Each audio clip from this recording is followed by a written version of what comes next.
Waiting. Go live. And if you guys can check to see if everything is fine, because I have so many things open that I may not know what's up. Yeah, everything goes well on YouTube. And we don't interrupt ourselves too much. I hope my computer will handle, because I didn't clean it in a while. So let's see. 1, 2, 3, 4. It's live. It's live. Everything is fine. We move fairly smooth. In YouTube, we are good. Okay. And the volume and everything. Okay. Okay, I'll put the intro as usual, and then we will start. Okay.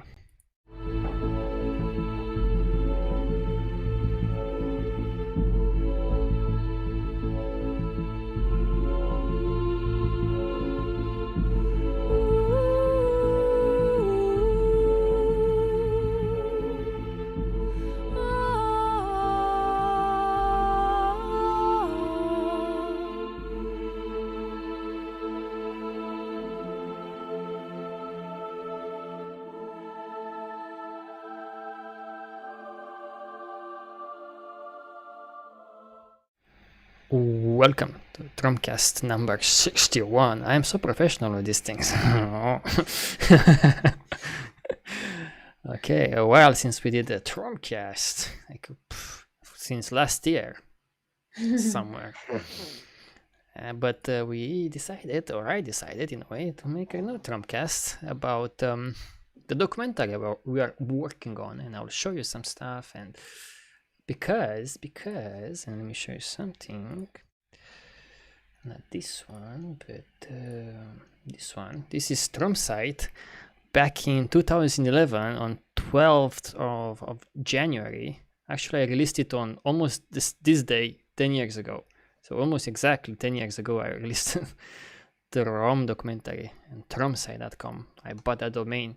Probably no one bought it before because no one thought about that name. Like, what the fuck does TROM-Site mean? Today it's even like a drama series in Norway or some Nordic countries, of course. The TROM Island, where people kill themselves. You know.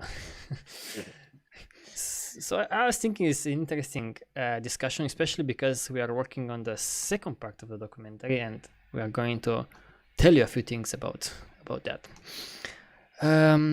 Yeah, so I didn't imagine that 10 years from now, 10 years after I released the website and the documentary, I will, still talk about the documentary in a way, and I'll make the second part.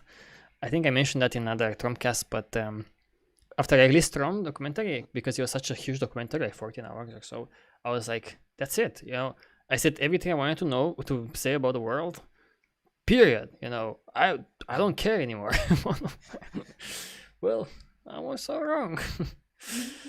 Yeah. And I made this website. I wanted to, I'm just showing to people now. I just wanted to make just a simple web page. It was quite a new thing. I mean, I didn't see people releasing documentaries in that kind of way before. Just one documentary, one web page, right? So all of the parts are in one single page. You don't have to click much. Just click the titles and see the documentary, and they are divided in 4 categories. And you will see that even now, after 10 years, I think that these categories are still relevant, and the next documentary will be in a way related to those categories. So I put there knowledge, because I think first you have to have knowledge about what the fuck is going on, what's around you, what's science and so forth. I didn't focus that much on that, but I'm not going to dissect the documentary now. I'm just saying. Then I call the present like the monetary system, because I said, okay, that's the biggest fucking thing that influences our lives. What we eat, where we shit, is basically, that's what influences us. And then I had 2 more, is like solutions, what solutions are there. And another one, React. I was like, let's wake up. Hey, people, wake the fuck up.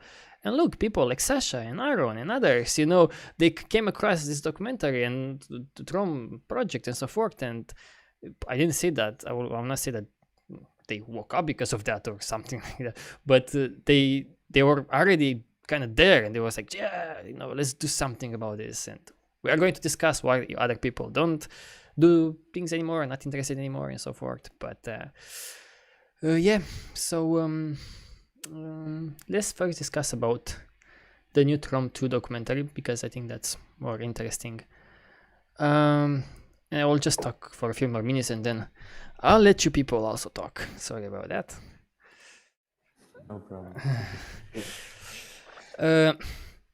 So I was thinking, to make a video format of whatever we have been doing for the past 10 or so years, and I wanted to make kind of a list what I and others been doing for the past 10 or so years, but it's like we released probably hundreds of videos, including this TROM-Cast, tens of books, some are really huge books, all kinds of tools, this operating system, curated all kinds of things, video need and trade fair directory and so forth. So we've been active.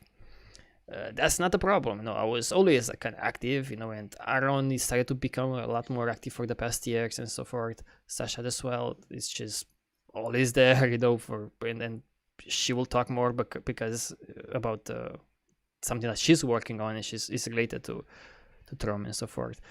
But now I want to just comprise that into another documentary, and I struggled like how to do this, and I was like, okay, I do it in the same style as first TROM, but I started to work on the script, and I realized that, oh my fucking fuck, this is going to be like 40-50 hours long or something like that. I'm like, what the fuck am I doing? It's just too crazy. I tried, so I started, my idea is, this is one of my ideas with the documentary. First, start with the human behavior. For me, that's extremely important, because it's about us. It's you want to talk about how we are doing in the society? Talk about us. Who is me? Who is us, the humans? So I wanted to talk about like what creates human behavior, and I started to go deeper and deeper into this subject, even though I did so in the past, but this time I was nuts about it. That's why I even wanted to invite the TROM-Cast some psychologists and psychiatrists and behavioralists to talk to them and so forth, to get more knowledge. But I realized that this one, even this part about human behavior, can be, in my view, a documentary that is 7, 8, 10 hours long. Could be. It's crazy, so it's just too much, and I realized then I switched the way that I think. I was like, let's just forget about this, forget about writing a script, putting facts and facts and facts and facts, because it's too much, and so many hours and so forth. Is going to be a massive work. I also didn't raise the money because I made a campaign for the documentary. I hope that we could raise the money for the entire 2021 year, so I can work 1 year. But we didn't raise. We raised around just 3,000 or so. So I was like, okay, we're also very short on money, mainly thanks to Aaron and to Roma, who kind of donated almost all of the money. And I said, okay, stop with that, because you have to take care of yourself or yourselves. So anyways, and from here on, we can discuss about it, because Sasha can also have a lot of input, because we talked a lot about this TROM II idea. But I said, okay, stop with this idea of making a huge documentary like first TROM II. Make a short one. Make a short one that comprises all of this information somehow, and it's appealing to people. But then it was also a problem, because I need to make a script for that. So I said, okay, I have all of this information in my head. I already have it. For the past 10 years, I've been copy pasting lots of books in my head and videos and so forth. Why not just sit on my ass, and let's record, let me be natural and explain things, because I remember all kinds of facts, and I know all kinds of things about the world. And I said, what if we do that? And thanks to Sasha and kind of Dima as well had a little bit of influence there, because they said, why don't you make it also a bit more personal? A bit more like about yourself, what influenced you to maybe think the way that you think and so forth. So we took all of those things and we said, let's not only film me, but let's film Sasha, because Sasha has a very interesting life story as well. Let's film Dima, because he also has an experience there with the industry, the music industry and so forth. And I hope to film Aaron as well, because he also is I really want to film him, and if he can come here for the past 2 or so months, and we will try to film Aaron too, and combine all of our stories into a one single story, like us human beings, on this planet, learning about human behavior, learning about the society and what to do about it. That's kind of the comprised thing. And the last thing, and this is kind of thanks to Sasha, for a while I had this idea. I'm so sick about this society, and I had this idea of like, you know what? I'll make a documentary called My Message to the Aliens. I'm like, I don't care. No one on Earth listens anymore. I'll just make one that be like, it's not for human beings. I'm just making it for aliens. Explain what's up with on this planet, why I'm so pissed off, why I'm so curious, what can we do? And it's an interesting way to put it in that perspective. Like, hey, aliens, let me show you what's here, right? It's because it forces you to explain things in more easy and to understand manner. And I said, why don't we take all of these ideas and now present it as if we send a message to the aliens, So that's how we recorded so far. It's like, okay, aliens, I want to tell you a story, what's happening on this planet and how I grew up and the things that I learned and so forth. And that's how we are going to try to do it. We recorded me for now. We recorded 4 to 5 hours. So a lot. We have still to record more, like 3-4 hours more.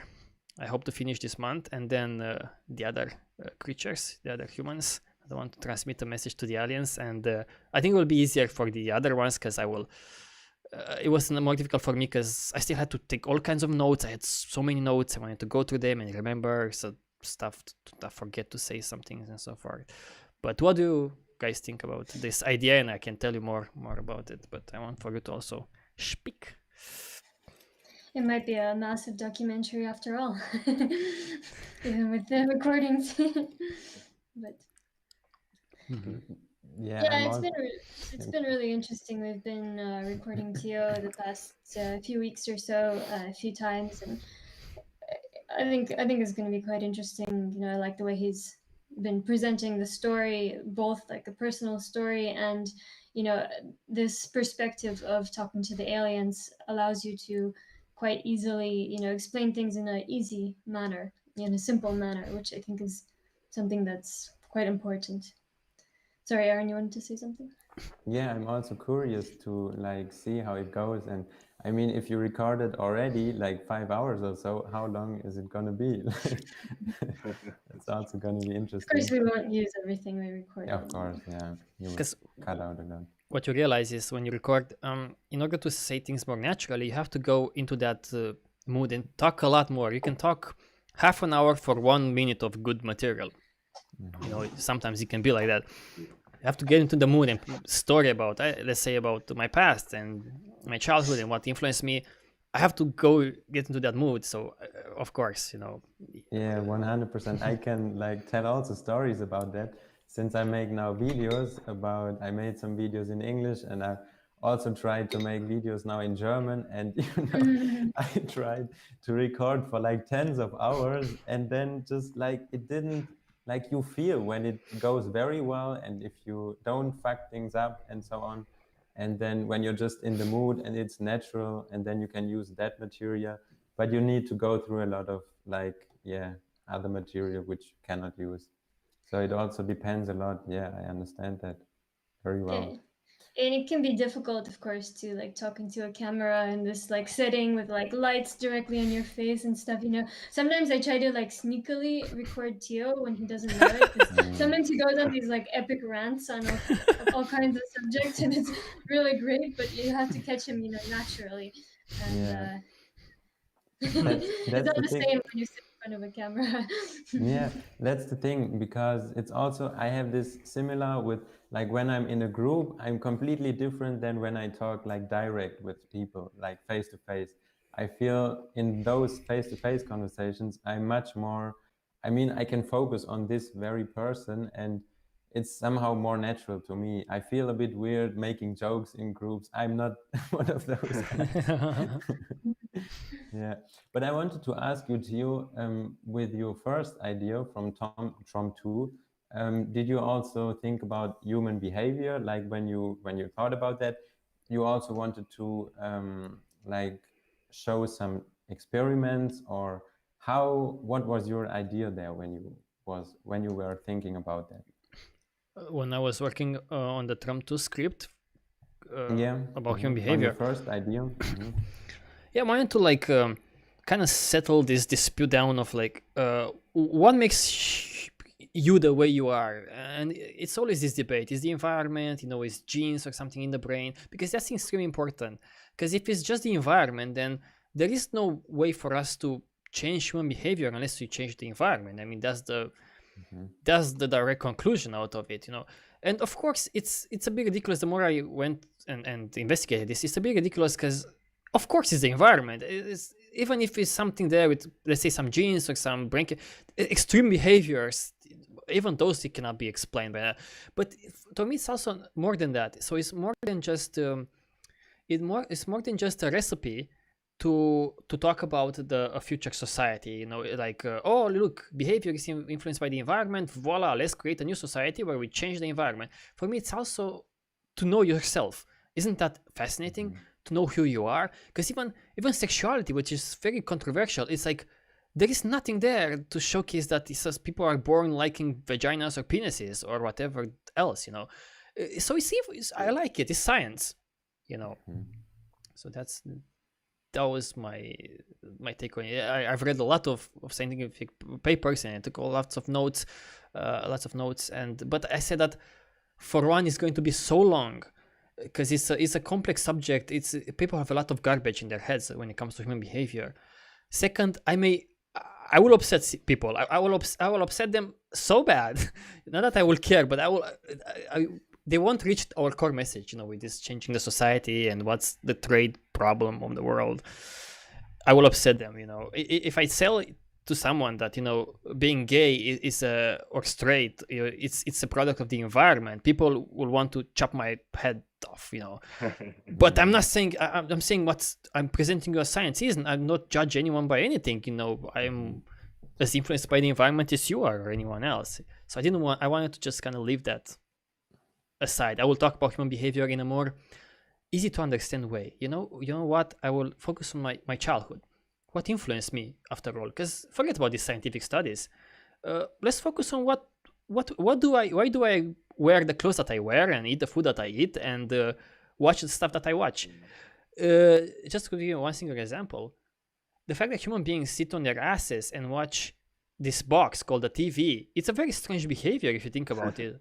Just stay there and ha ha ha. They laugh, they cry, they get angry, From outside, from behind the TV, if you look at them from behind the TV, if it's an alien, be like, what the fuck is happening there? What's inside that thing that triggers those people? It's the environment that makes us put the TV in some tribes in the world, and they will look strange at it, at first. They will not know what the fuck is that. And I remember an example from an article that I've read a while ago. They went to this tribe trying to showcase to them some movies about all kinds of things, and they put them on a projector, and they put those tribal people there and look at the movie, look at our art as a civilization. And the only reaction of those tribals were like, well, my friend, you have such a big screen, why don't you feed the entire human there, because they're filming the feet and the head and from here, from there. It's like, why don't you feed the entire human it's such a big screen. So our values come from the environment, and that's a funny one. Easy to explain. Because I'm also thinking, like, if I think about my parents, like, they never talk about such things. It's always like, if I also ask them, they don't like question that. Like, I think normal people don't question the world and don't consider that they themselves are just a product of their environment. But of course, it is, that's the only way, like the only thing that shapes human behavior. But like if you confront them and, because there's also this thing of free will, like, because if human behavior is created by the environment, then you cannot judge as a murderer, for example, because of course he was just pushed by his environment. So the whole law, the how is that system, like the Punitive. Exactly, doesn't make sense, right? Because it only tackles a symptom or the bad behavior rather than the cause of what causes that bad behavior. Yeah, so you might say, well, maybe that's why it's not working. Why people go into jail and then they come out and they're put in the same environment and then they end up back in jail because they don't have much of an option, And there are Exactly. people and organizations out there who do a fantastic work in these regards. This non-violence thing in US, and also saw it in Glasgow, for example. I saw a recent documentary about this problem in UK with people being stabbed by other people almost randomly. It's crazy. If you see the footage and all that, it's crazy. I'll put it on video on it. But it's this guy this researcher in Glasgow who said Glasgow was kind of the capital of murders in the world at one point, up until some 20-30 years ago or something. I don't remember exactly, but and he said I changed the approach. I said, don't just take all of those murderers and put them in jail because there are more murderers coming. Try to understand them. Don't blame them. Don't even punish them. Try to understand them. Try to first help people there so they have a better environment. And he reduced the crime by 50%. And it happened the same in US in many these bad neighborhoods. I love is this guy who's like, I tried to invite him on TROM-Cast, but I cannot get a hold of him. This researcher who worked for the World Health Organization or UN directly, who his approach is the same. Like, instead of going into these bad neighborhoods in the US and punishing people there, help those people, make sure their lives are much better, and then reduce violence in tremendous manners around the world. Actually, the guy is quite well known for doing this. So that works, Yeah, he went directly into communities, tried to, improve their lives and stop the violence directly, so that, because once you have some violence, that results in more violence, basically retaliation, things like that. So like now, for example, they have the same approach with this dictator Trump. They have this same approach as like they banned his Twitter account, whatever the fuck I've read these days. And everybody's like, yeah, good job, But they don't solve anything. These guys go underground and they will have a bigger and louder voice. You never solve these things like that. It's just ridiculous. It's ridiculous. Answering him. What could you do about Trump? Like educate him or Impeach him? Yeah, that's a tough question. Well, I'm telling you, what can you do about Trump? In US, why don't you give people some $2,000 a month as a UBI as the first thing, so you calm their tits down a little bit and take care of them, like give them free healthcare, free transportation, free education, and you'll see their tits will calm down more and more. So they don't need this kind of Trump to but he is going to do so much damage and this fucking status quo and what the fuck. Yeah. I Make was America always great again. Oh Yeah. Go ahead, Imai. I was about to say that I was always thinking, I was not worried about Trump, but the people who vote him. Like there's millions of people out there who think this guy is doing the right things. And I have this theory today. I came up with this theory somehow. I was like, what if, because I was seeing how many people follow Trump, right? And with their passion. And then I was thinking, what if Jesus or Muhammad were the same crazy motherfuckers with the loud voice, and then they became these fucking saints because they had such a loud voice. And I was thinking, what if in the future, Trump is going to become the next fucking saint, and they will reset time by, it will start life now when Trump was president. Because I was thinking, no one knows about these Mohammeds and Jesus, Yeah. If you are someone who says that your mother is a virgin, you must be crazy, it's shit like that. Yeah, maybe they were just loudmouth douchebags. Yeah, and you think that, these saints, but look the followers that Jesus had less followers in his time than Trump has now, so that's scary. But we have this urge, maybe I too have this urge of these fucking douchebags, let's just fucking slap them, let's put them somewhere, just throw them from this planet, take a fucking rocket, mask and everything, just fucking blow them.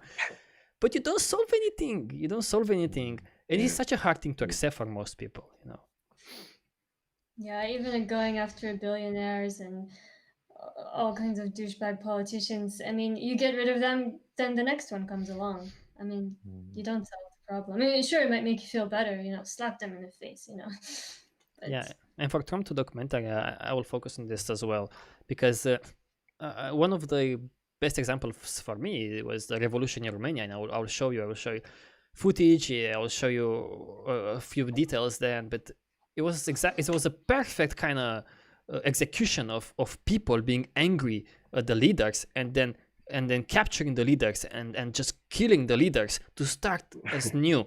And they did that, and it was such a like, wow, we finally made it. Bullshit. Romania is the most corrupted country in the world. I think it's the capital of corruption, you know. It's a mess. So it's not working. I will give a bunch of such examples. And that's what I want to do, actually. This is important. I want to record me saying, ranting about the world, but with facts, based on all of the books that I wrote so far and everything that I know, because I take notes, of course. I don't want to say bullshit things. If I say something bullshit, I will verify afterwards. I will remove that from the commentary. Then I want Sasha to do the same, because she also knows a lot about the world, and she will just rant a lot, because I know her now a lot closely. I know that she also has these epic rants many times. Aaron, who is started to become a lot vocal for the past months, you know, for the past years being a lot more active, but for the past months he became a lot more vocal, and I want to hear from him. He's very into this trade, explaining how data trade and attention and so forth, and managing the trade free directory. He gave him, I think, a lot of insights and a lot of education, in a way, information of what trades are.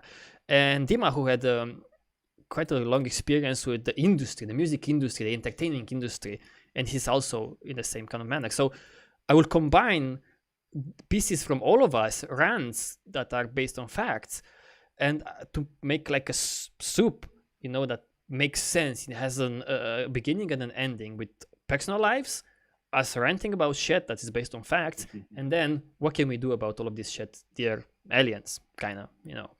That's going to be. That's very interesting. Yeah, hopefully all in this perspective of like, and the message to the aliens.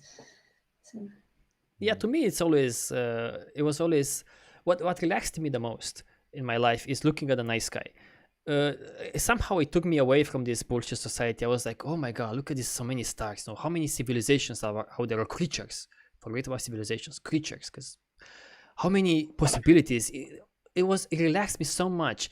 I had these panic attacks many times, all kinds of fucking nervous tics, Tourette-like syndrome symptoms, and so forth. Looking at the night sky, it relaxed me so much so that in college, when I was starting TROM documentary, I wanted to print.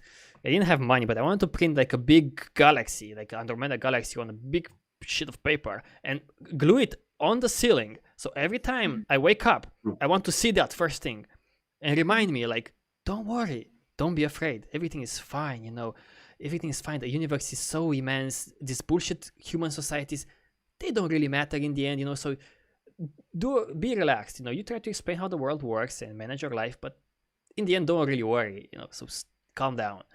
So yeah. Wow, that's such a great idea. I mean, if you think about the vastness of the universe, like just our next galaxy, Andromeda galaxy, is like 4 light years away, right? 2 million light years away. 2 million light years. Yeah, 2 million light years. Then I watched something. Distances.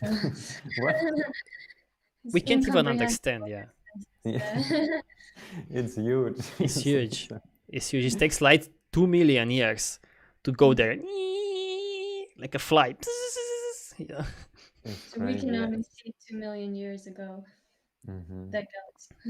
Yeah, I just wonder what was 4 light years. The closest star, I think, the closest Alpha Centauri. I think that's the 4 to 5 light years away.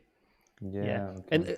And just like a random fact about that, they recently got this signal from Alpha Centauri, the closest to us, which is a very bizarre signal. So bizarre that it was discovered in 2019 that they say it's either made by humans or it's not made by humans, you know, kind of. But it's not made by nature, so it has to be made. No, I'm sorry. It's either made by humans or by other creatures, intelligent creatures. This signal, because it's not made in nature. This is not a sign of trans from nature.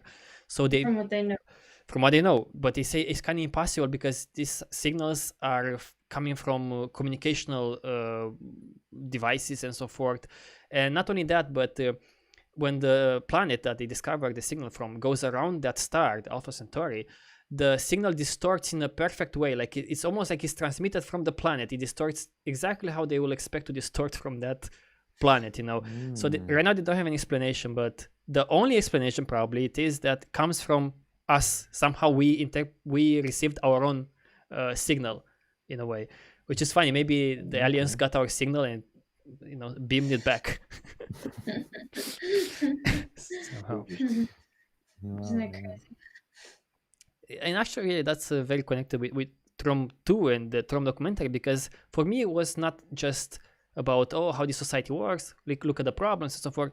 It's also about be curious. The last part of TROM was about Earth. It was 40-50 minutes of footage from Earth, how amazing this planet is. And at the end, I showcase this rocket who goes into space, and then what space is. I want to just like zoom out, and then Hubble, this Hubble deep space image, the field image, galaxies and galaxies, billions of galaxies in the universe. I'm like, put that in perspective, and I want to never lose this feeling, and I want to transmit it to this TROM II documentary. That's what I want to do, from the get-go, like, hey aliens, I want to talk to you, kind of message. Yeah, that was always also kind of what kept me sane in a way, like, because I spent, many years traveling around the world. I was alone, a lot of the time, and, pushed here and there, to, go make money or go here, go there, whatever. And, when I was in these times that were difficult, say times where I had to just work my ass off and doing something that I hated, that was the main thing that kind of put me back to the ground, was, looking at the stars, looking at the night sky, thinking about, okay, I'm just a small creature, living creature on this planet, circling around a star, which is one of hundreds of billions of stars in one of hundreds of billions of galaxies. Isn't that incredible? And then when you think about that and you think about this like mess of a society that we've created, you kind of see that, okay, these jobs and these statuses and these things that people, invented are not that important at all. So what is important? What's important to your life? And you decide that for yourself, whether that's trying to fix the problems on our planet or explore the world or do something else, but have that perspective. And I think that's quite important. Yeah, really good point. Yeah. Also, that the universe is expanding basically, and everything will be gone one day. Yeah, exactly. This could be frightening, but also relaxing in another way. So. Yeah, I mean, life is finite. So even if we don't, create a better society and fix some of these problems, which we probably won't, one day it will all be gone anyway. So The prospect of what we could also discover as a human species, if we were to have a society where people didn't have to trade all of their lives for just fucking bullshit things, nonsense things. Imagine the progress that we can do. Wow, it's so much to discover. When I hear people that saying that, well, if you didn't force human beings to do whatever fucking things, jobs, what would they do? Well, that tells me that you know nothing about the world. You know nothing, and that's how you should try to approach this situation. Not only from change the infrastructure to be like more trade-free goods and services, but educate people. Inform them, because they know very little about the world. Like, they get bored. What the fuck is that feeling? I don't get to experience really. What the fuck is that, getting bored? You have the fucking internet. Go fucking there and search for Atom. And from the Atom, the Wikipedia page is like a wormhole, almost literally, to the universe. You crazy? But people, are raised in this kind of fashion that we always talk about. So do I have any hopes, that anything will change? I don't really have any hopes that anything will change. But what do you want me to do? I've been saying that for so many years, actually. What do you want me to do? I'm doing this. I'm still doing this. So, yeah. Because I was thinking, like, speaking of curiosity about the world and why that's important, we've seen this documentary, super cool documentary called The Mystery of Matter. You'll go on video on it these days. How they discovered matter, what matter is. Because if you think about it, we take it for granted that, air is made out of atoms and matter out of atoms, but they didn't know that. So it's amazing how they discovered that air is many types of. They were like, what? Yeah. And then what are these types of made of? Is atoms, and discovering the atoms and so forth. And here's something that fascinated me.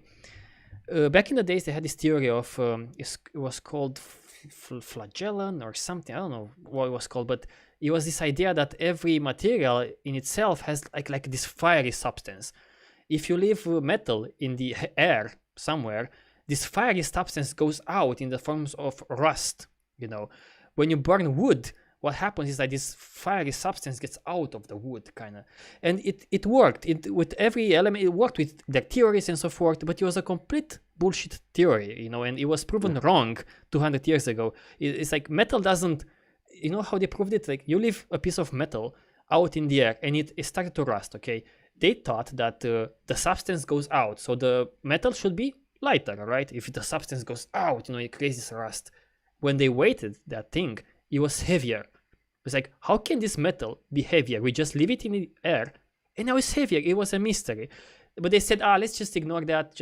It's a weird thing of nature. And what they realized is that actually atoms from the atmosphere get stuck to the metal and create rust. They interact with the metal. That's why it gets heavier.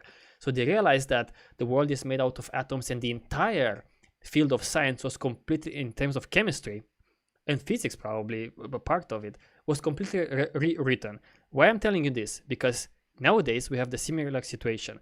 Everything works very well with gravity, right? Oh, everything works well. We know gravity, what gravity is. However, you look at the universe, and what do you expect? You expect for the universe to expand at slower rates. But when they look at the universe, it expands at faster and faster rates. When they look at the galaxy, they take all of the matter and calculate to see if this galaxy should stay together. And guess what? This galaxy, based on the matter, should not stay together. So they invent two bullshit notions called dark energy. They say, probably it's a dark energy that expands the universe faster. And dark matter, saying probably it's a lot more matter there, but we don't see it. So what I'm saying here is that maybe we have it completely wrong. It's an amazing, mind-blowing mystery. Probably everything will be rewritten. Even though we can send rockets into space because we understand gravity, probably we don't understand it. That's what people should work on. That's my point here. That's what people should work on, not bullshit selling advertising. Let's fucking sell bullshit. Crazy. Yeah. Great point. Crazy. Making designer outfits and jewelry and ads for all kinds of bullshit products, and I can tell you, I'm working right now in an online like drugstore. Basically, they sell medicine and so on. And what I'm doing is I'm unpacking stuff, unwrapping it, and then I put it into a box. And then this box goes into the warehouse. And from there, whenever an order is coming, it gets sent out. And I'm just doing the same thing, like 8 hours, sometimes 7 or 6 or so. And it's just like, you can automate these things. Come on. Like, it's just jobs. yeah. It's crazy. One big, based on this kind of ideas, one big challenge of this documentary in general for us is to make people understand that this society is a human invention. It's just a human invention. Calm the fuck down. It's not like, oh my God, we don't have money for this. Calm down. It's an invention. We just invented that. Why do we need money for?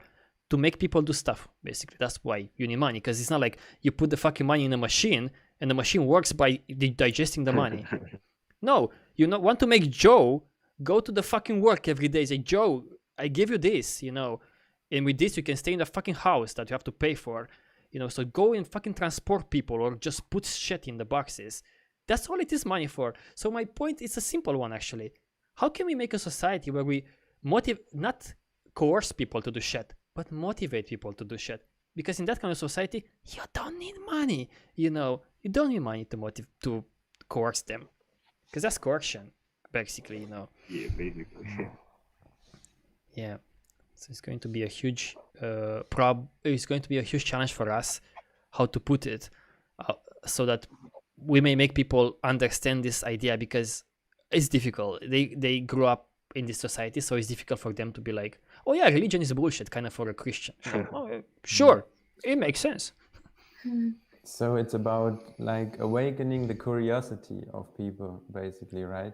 But then, the dilemma is they still have to get money in one way or another. So that's kind of the thing, because I guess many people are curious about the world and they want to investigate and do science and so on, but they are also forced to work in some jobs to just survive, kind of. That's a tricky situation. That's the trap, Aaron, and that I don't know. I don't think I have any answer for that. I don't know what to say. I don't know. Yeah, I mean, my only answer, which is probably not something we'll talk about in the documentary, but it is something that I talk about in my book, and it's that you try to minimize your participation, which is what I've been doing for years. It's just try to minimize it as much as possible, and understand that it's not it's just a game, really. It's just this thing that we've invented, this notion of jobs, this notion of money.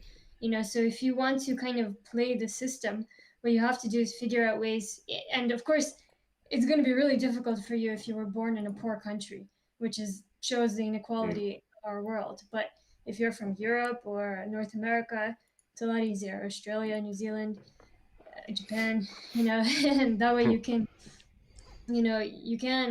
if you have this mentality that, okay, this isn't me, this isn't my lifestyle, I'm not this job, I just need to temporarily go and make some money to play this stupid game, and then I quit and I move on with my life and I do whatever that is. So I mean that's the only really Yeah, advice that I can see, if you want to, if you don't want to like try to run away into the jungle or live with almost nothing. yeah. I'm also listening to Peter Joseph's podcast, Revolution Now, and he's talking about demarketization. So like also like getting off the system kind of. And yeah, he didn't got to the point where he explained exactly what it is. So I'm curious to see what he's thinking about. But I mean, Theo, you wrote in The Money Game and Beyond, it's about education and infrastructure. So we need a more educated people, basically, and then like also an infrastructure. So trade-free goods and services who can sustain that movement, kind of. So like people who don't have to work that much because they can use trade-free goods and services. I can also get food now from food sharing, basically, so I don't have to pay money for that.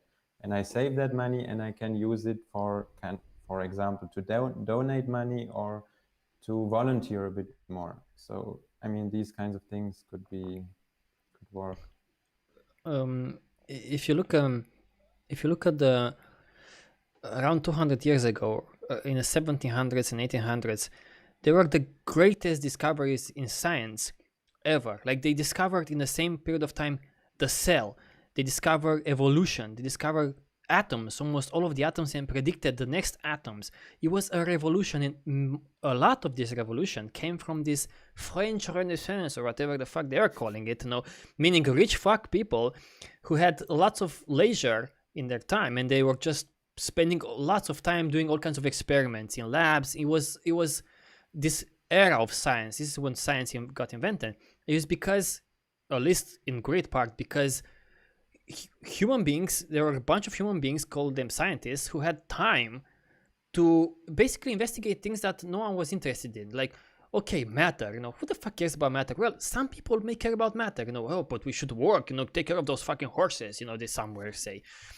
But because they had that, they could evolve as a species. They could put so much work into discovering how the universe works and how we work.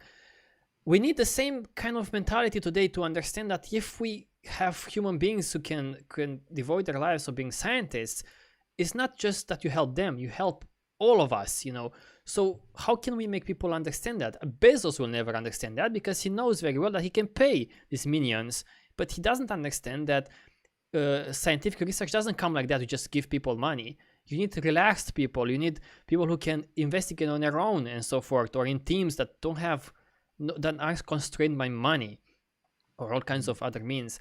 So that's one point that is proven in history, that when people had access more free and so forth to stuff, they were richer, they could investigate how the world works, and in the end we can launch rockets into space, or on top of other people's heads sometimes because of those people, but it depends how we use those tools.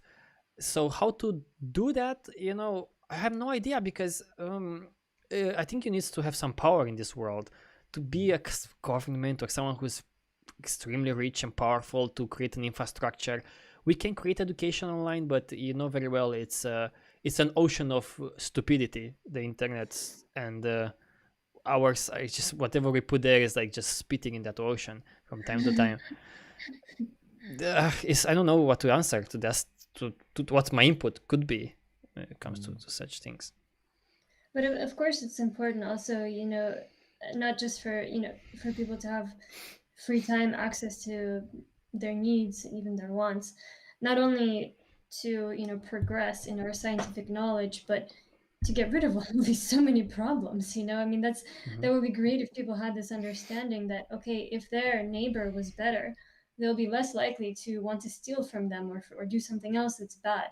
If all of their neighbors, everybody in their neighborhood or in their country or in the world, was better off, then they wouldn't need to, sell these rhino horns and kill those rhinos. They wouldn't need to go and kill the last bluefin tunas, or whales or whatever.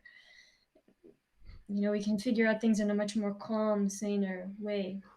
Yeah, even in Europe, at one point when there was a problem with immigrants, people migrated to Europe, they started to be like, let's maybe instead of making big fucking walls and whatever, let's try to invest. They say that's what they say in those poor areas, so maybe people don't want to come to our place, because they got something right there in terms of if those people who had a great life there, why the fuck would they come to Europe if they had a great life there? They would not come to Europe.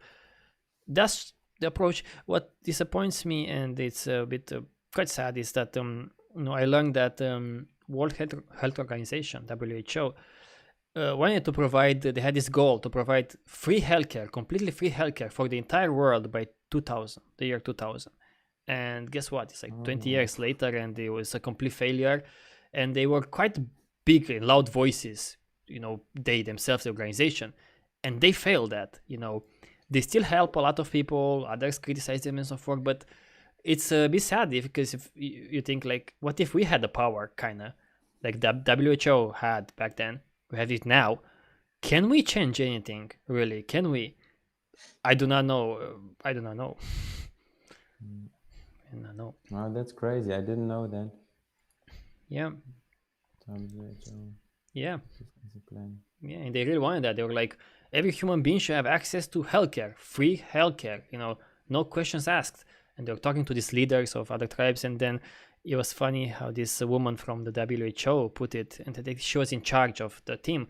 She said, it's very difficult to convince some countries that people need free healthcare when your country is $1 trillion industry when it comes to healthcare.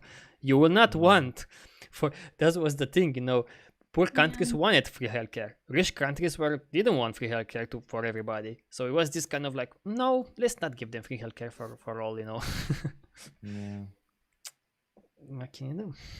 It's unfortunate. It's hard to predict like human outcomes sometimes. You never know what can happen. Yeah, of course, it's good to, talk about some better ideas. You never know, maybe you can influence someone down the line here or there. Yeah. But yeah, don't be naive. Yeah, I mean, things like, I'm just thinking about that Fridays for Future movement, like Greta Thunberg, who inspired like millions of people, like especially young people, but to do something about the climate crisis. So yeah, I mean, and with the internet now, knowledge can spread super fast. So yeah, I mean, if more and more people like get aware of what's the main problem that we face, then more and more people can come up with solutions. But of course, it's tricky. I know that very well. What depresses because me, they are also in their bubble, kind of. So yeah. What depresses me about this climate change thing is that, fuck me, take Attenborough, who has such a big influence. The grandfather of nature, almost like if nature made a baby, it probably was Attenborough. I think Attenborough came from a cave somewhere. And Greta, whatever, thunderstorm. And because she was so like, let's do something. You take those two, like the grandfather and the granddaughter, almost like of Earth. And then take the Fridays for Future, then the people who want to get extinct from Extinction Rebellion, so much noise in the world, great documentaries, great explanations, great speeches.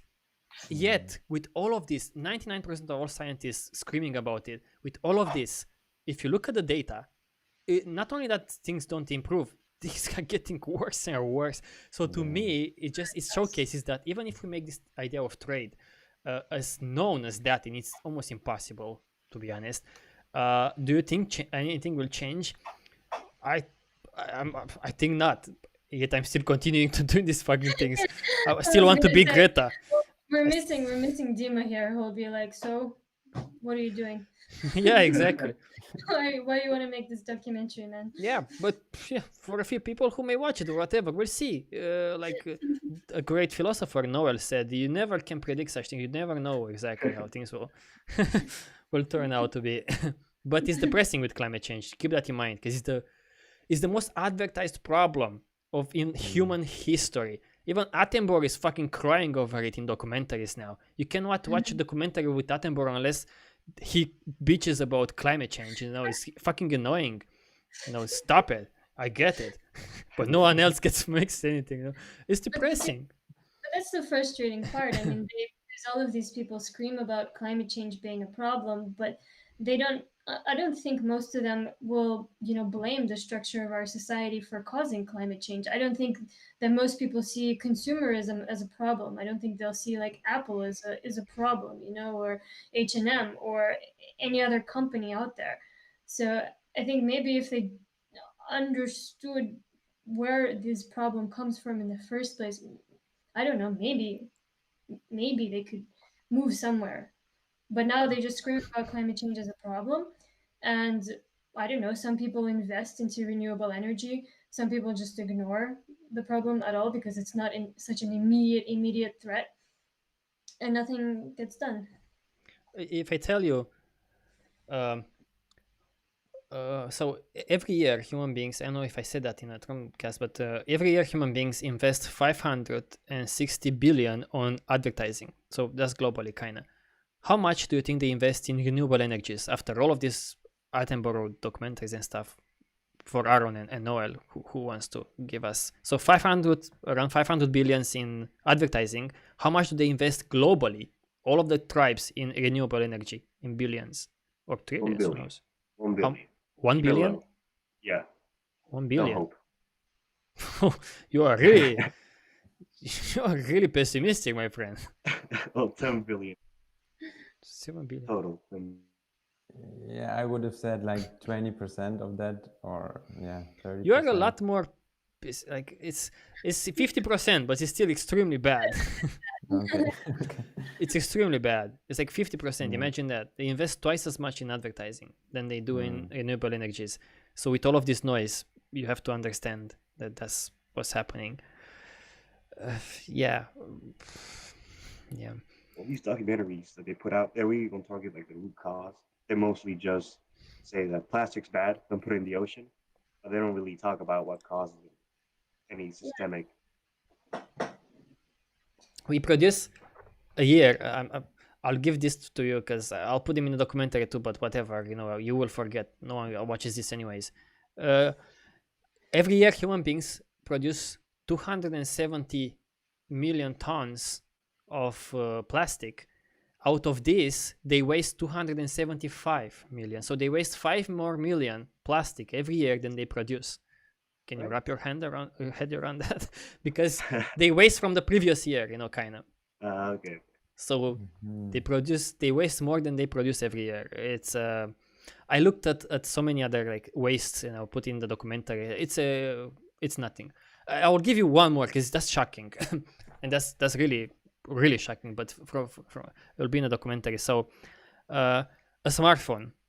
Where is the smartphone? Here's a stupid phone. This kind of thing. Okay, for this thing, to produce this thing, you need around 60 different metals. That's one thing. For every phone that is 300 grams in weight, it is produced 80 kilos of waste. Every phone produces 80 kilograms of waste, okay? Think about that.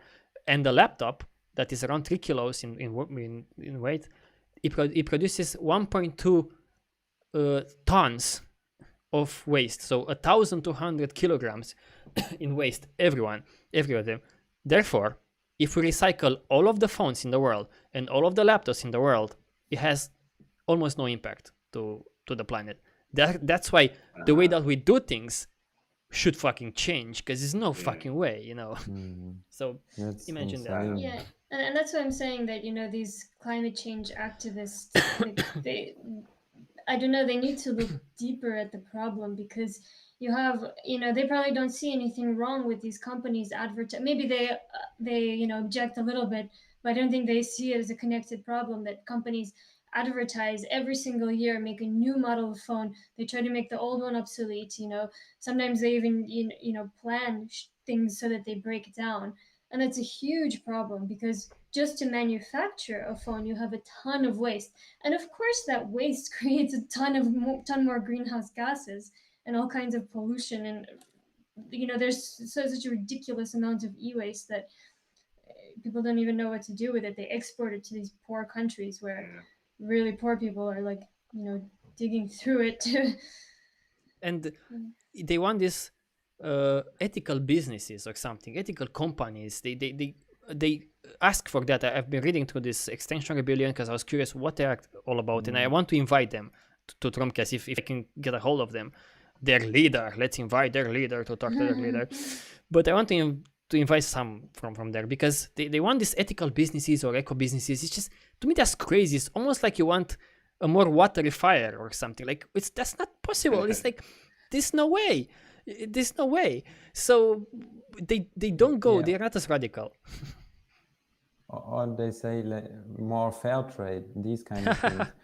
yeah. I mean, I know some of those Fridays for Future, they are very critic, and they you know, they have these banners where they then write system change, not climate change, and things like that. But yeah, I know that many are very into politics because they want to change things through politics. So they want to speak with politicians or go into politics themselves and change things with that. But yeah, some others are so critical that they go into the forest and they want to protect the forest, which is going to be mined for a coal plantation, or like coal, you know what, coal mine, you know what I mean? So it's also, yeah, tricky because what can you do as a single human being? It's you don't have 5 billion euros or dollars to change a big thing, or create big change. But So would you go with them and to this protest, and would you go? No, I would not stand on the street and like hold a sign saying And why is system that? change. Why is that? Because I kind of understand that kind of trade is the problem, and I think that this method of activism doesn't tackle it. Or I mean, you could also like educate people with a sign saying trade is a problem, maybe. And if 1 million Fridays for Future activists go on the street like screaming about trade as a problem, I don't know, maybe that would inspire some, or yeah, maybe some would listen. I don't know. Yeah, because I feel like they scream some good things in my view about system change, like you're saying, but they don't really go far at all, far enough. They really think that we can fix somehow the society, and I don't see that. They give sometimes some examples of some good businesses. No, I'm sure in this world of 8 billion people, you'll find some businesses that are fair, some, but the vast majority, let's be honest, are not fair and cannot be fair, because that's how the system pushes them. The system pushes people to coalesce into so-called companies that will eventually take more for themselves and less for everybody else. You know, that's the rule, you know, and the exception is those good companies. So I don't think you can transform this world into the exception here, because you don't take away the incentive that created the rule. That's where I think they don't go far enough. They wanted good money in politics. I was seeing a video from them saying they want good money, kind of good investment, good banks. Good banks, for fuck's sakes. What the fuck? You know, no. No. Yeah. There are also some so-called ethical banks in Germany who invest into renewable energies and so on. So they want to kind of, yeah, do the best they can probably, but yeah, Or maybe it's just a marketing scheme. tricky.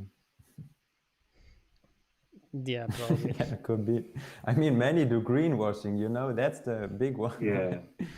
Yeah. Greenwashing is the Yeah, you know that Google making is everything 100% green renewable. and look nice. What? Google is 100% working on renewable, their servers. Yeah, As if that fucking matters, you know. Yeah.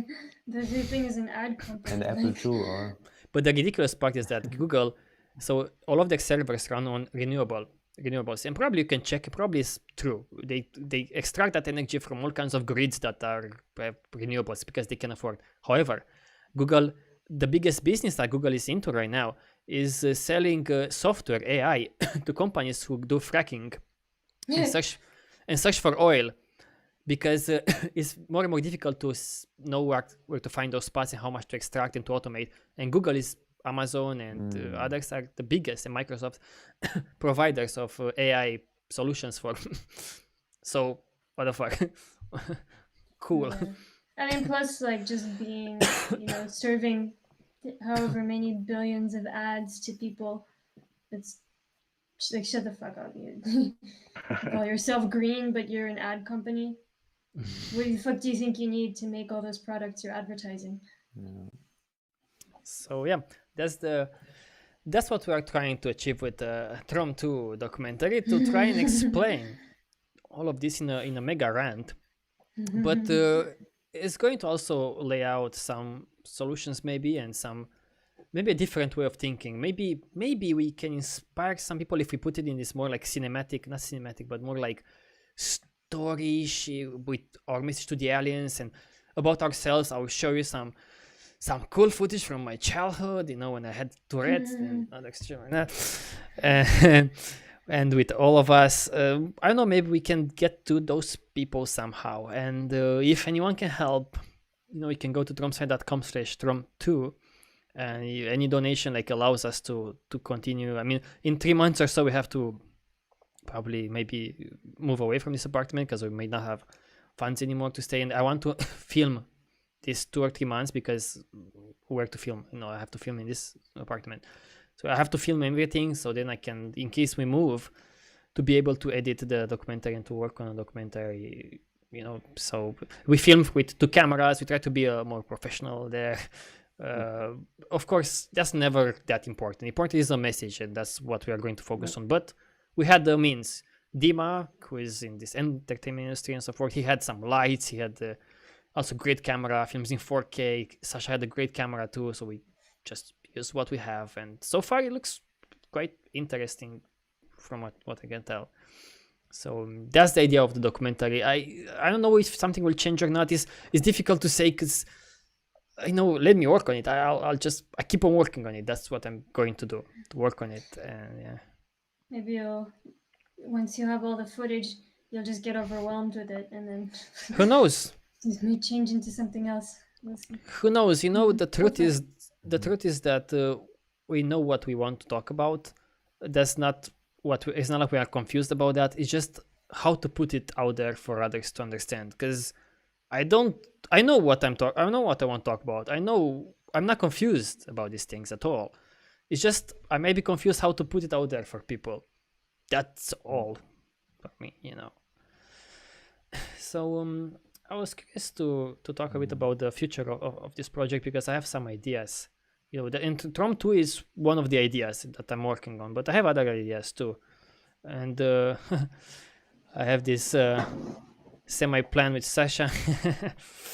Maybe if we can afford, now that we are blessed and married from the forces of the universe, we're thinking, to move in a kind of RV if we can, a motorhome, so we can go around much. So and if anyone has a used motorhome they don't use,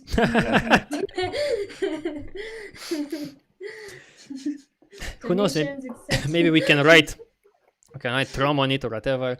We were thinking, having this idea of meeting with new kinds of other people face to face, and having this documentary released, and Sasha's book that she will talk about it in a bit, and to from this RV to continue our work, but to also maybe go to meet other groups of people. For example, here in Spain, they have all kinds of so-called cooperatives, or whatever you call them, people who live differently, all kinds of communes and so forth. So I would be curious to like kind of go out there into the world physically and talk to people about such things. Maybe we can make them more well known. Speaking of, yeah. I mean, when I was in Siberia, I was having these meetups based on the TROM documentary, and they were great. I had people come all the time, sometimes like 20 people, different people all the time. So, we can do something like that in different parts of Europe, for example. And we can go and, meet people from, Extinction Rebellion or Fridays for Future or whatever, and go there and, talk to them. And yeah. Do a lot of different things on the road. But that's in the kind of far away future. if it happens. Because Sasha, you can also talk a bit about your book because it's relevant to TROM and so forth. Yeah, so if we do that, that would be after I finish my book. Hopefully I will finish it one day, and after Theo finishes the documentary. But What's the book about? Yeah, so the book is about my kind of 13 years on the road, kind of traveling and living in different places, and my experience of living around the world without much money. So I explain these concepts like I was talking about, how I've kind of always treated this society kind of like a game. Just need to play the job game every once in a while, make some money, and then just take off. And I've traveled to, I don't know, probably more than 30 countries or so, and lived in different places, experienced different things. But I talk about a lot of different concepts, from like sexuality to materialism to all kinds of different ideas. In the end, I explain this whole, concept that we talk about here with trade. I had a long experience with the Venus Project as well, so I talk about throughout my book how I learned about the global problems of the world, and how I learned about the Venus Project, why it was so important to me. So hopefully I can do it in a way that people kind of can understand where I'm coming from, where why you should look at global problems from this kind of systems perspective. Yeah, and then I try to explain my experience with the Venus Project, which I have if you haven't seen it, I have a blog on my website, bigworldsmallsasha.com. It's called Why I Left the Venus Project. And so I'll explain kind of a long story of all of that, and then also my experience with TROM and this idea of trade and how it affects these global problems that I've been concerned with for a big portion of my life. Yeah, so we hope that. Yeah. We hope and that. How it relates. Sorry, and also how it relates to kind of your own personal life and this perspective of you just being a human being on this planet, and the society that we've created, how it's basically just this silly game that we've created, this Monopoly game. And maybe for some people how you can live differently and have a different unique experience on this planet. Yeah. And not get trapped. No, her book is, we hope deep down that it's going to become like this like bestseller.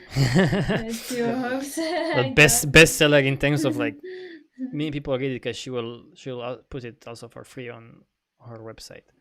You have access to it, but because it's her personal story and is a unique lifestyle. I mean, not many people had this lifestyle to just travel all around the world with very little money. This kinds of like a human explorer on this planet. And also she combines that with this idea of trade. She talks a lot about that as well. Explaining the society. Who knows? Maybe you can reach people with that kind of story and that kind of approach. Yeah. And actually, I started the book. I think that my first idea to start it was like 2017, but then I didn't work on it for like all of 2018. Then 2019, it kind of started again. But we had this whole mess of like trying to be in Europe legally and all this shit. Anyway, bunch of bullshit. So this past year, I've been consistently working on it for probably about a year, and I finished an entire first draft of the whole thing. And I was about to say something related to what Tio said, but now I just forgot what you said. What did you say? I was saying that we hope that it becomes a bestseller. No, I No. was saying that you combine your unique lifestyle with explaining how this society works in this idea of trade. Yeah. So basically, I started the book because I realized people were really interested in this, in the fact that I've been traveling so much. So wherever I went, people's reactions were quite strong to like, "Oh my God, what? Like you don't have a home? Like you don't live anywhere?" You know, and like, no, I just, you know, for a while I just had my backpack, and you know, it was great. You know, I loved living life like that. And you know, I never had a job for more than 7 months at a time. That was the most I ever worked, 7 months. Usually it was 3 or 4 months, and that was it. And people really, like, everywhere I went, people reacted to that. And then people were also coming to me being like, "Oh my God, like, I wish I could live like you. You know, I hate my life. I'm so bored. You know, I hate my job. I hate my lifestyle. I wish I could be like you, but I don't have enough money." And I was like, and this is, you know, these are pretty well off people from well off countries. I'm like, what are you talking about? You don't have enough money. That you, for sure, you have more money than me. I mean, you own a car that costs more money than I've ever had, you know. And so I got pissed off, and I started explaining my lifestyle. And the more I started explaining, the more I realized, okay, I need to write a book to really explain how life can be different. You know, how life can be, you know, that you don't have to get trapped with a mortgage or living in a house. You don't have to be trapped with all of these bills. You don't have to have a cool fancy car. You don't have to buy new clothes. I never bought new clothes for like 10 years or something. I've never bought, maybe I bought a few used clothes just because I needed them to stay warm.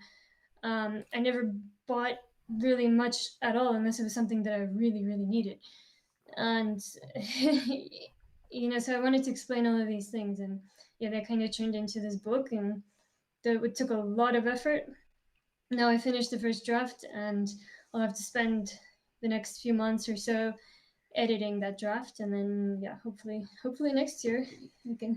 I said that a year ago, that hopefully next year I'll publish yeah, but it, you finished now. the first draft. You finished the Yeah. first draft these days, you know. So yes, that's fantastic, and that's what I also hope for the documentary, that if people have these examples of other human beings, might be more powerful for them than just explaining to them like, oh, this is how you could live, or this kind of different values. We could care more about the planet and so forth, and having a different kind of lifestyle instead of consuming. It's better, I think, to showcase these kinds of examples, like say Sasha's example, where she went around the world seeing so many wonders of this planet with very little, because she didn't care about consuming shit, you know. So it's a great example, I think. It's rarely you can find people who have this lifestyle, you know? So I will, that's why I also like to present her story in the documentary, and her book is going to also maybe attract new kinds of people who are more about, oh, how could you could travel around the world and this and that, but they also get maybe some very important messages from there, because that's the idea, you know. The book is not just about, you know, how to travel around the world, but how to see the world in a different way. So it's going to be interesting. I think that's a great idea, because, you know, also people are looking for role models. You know, people are following Cristiano Ronaldo or Kim Kardashian. I don't think I can people like compete with that. those people. No. But it's about, yeah, just inspiring other people how you could live a life, and what kind of things you're interested in. And because I remember when I was young and I went to school and I didn't know what I want to do after school. Then I read some blogs about people who were traveling around the world, basically digital nomads.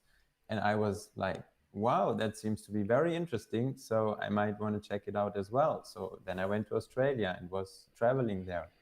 And I think, yeah, something like this like is very important for people, to let them know they are not alone. There are other people out there who are interested in the universe, in nature, or in our society, and caring about the problems and like coming up with solutions and so on. So yeah, this kind of mental state, or yeah, I don't know, consciousness, or I don't know. Yeah. Yeah, I mean, I would love to kind of inspire people to have a different look at this society. You know, for one, to pay attention to some of these problems, to understand that, you know, traveling is not just about seeing these nice places and going to pretty beaches and whatever. It's understanding, you know, other humans, understanding other cultures, and seeing these problems firsthand might have a much deeper impact on you than just reading an article, you know, from home. Maybe understand that we are one species, right? Yeah, Because and that's that, of also course, important. of course. Yeah. Yeah, and she's small. She's a girl. So we hope that someone will make a TV series about her life based on her book. That's Tira's my high hopes. that's my hope, you know. I think that will inspire a lot of people. It's true, there's a bullshit of the society with movies and stuff, but if they could stick to the fucking script there, you know, about her life, it could be quite inspiring, you know, that's how people are used to today, not to, you know, facts. Like, okay, climate change is bad, look at the facts. They're like, okay. And so, you know, they are not as inspired as stories. Of course, stories are also Yeah. not the end of anything really, because you need more than that, like we discussed. You know, education is one part of it. Infrastructure is another. Yeah, people are kind of oversaturated with facts, you know, but they Yeah, love yeah. personal stories. And yeah, and Aaron, what are your plans for the future when it comes to this kind of, with this project and yourself?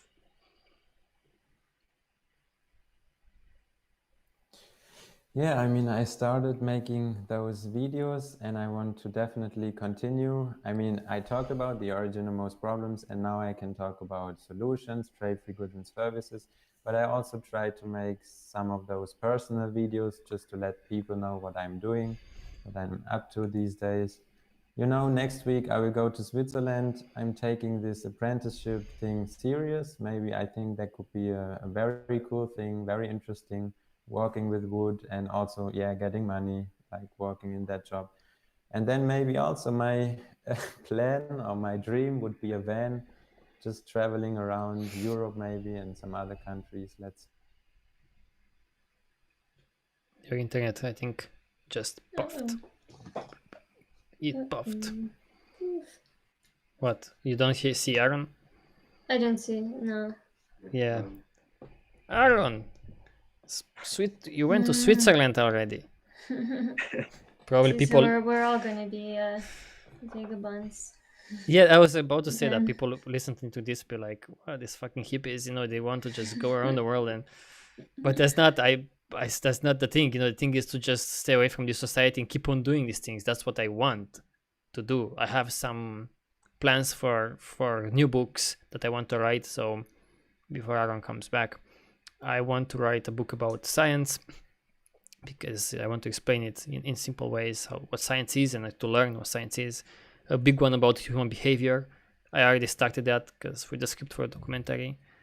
And I want to make one about shapes. I don't know if I mentioned that, but it's really cool. Like shapes, shapes, because everything is about shapes. Light, the way that you see light is because it reflects off certain shapes. Medicine is because of certain shapes. Cancer, the difference between a cancer cell and a normal cell, it's in a shape. You know, DNA as a structure is that shape itself. It's Lego blocks everywhere. So it's going to be a fascinating book. I cannot wait to do that, to write that book. So I want to create a lot more materials. My goal will always be, my focus, laser focus, would be, you know, this society. How, for one, how stupidly simple it is. You know, we just trade shit, and I want to explain that to everyone that I meet. And second, how the society is harmful and what maybe we could do about it. So I will just laser focus on that, but also how the world, the natural world, is so amazing. So I hope that not only you make people pissed off, you know, but you also make them curious and inspire them, you know, So we'll see. We'll see. Oh, Aaron is back. Well, You went to Switzerland. The back is so fast. when did I? When you You are were going to just talking Switzerland. about, yeah, no, you were just talking about your future plan of getting a van. Yeah, like the apprenticeship in Switzerland, working with wood as a carpenter. Maybe I'm going to do that. And then, yeah, having a van, that would be the dream, or that would be the coolest thing, because then you could also travel around.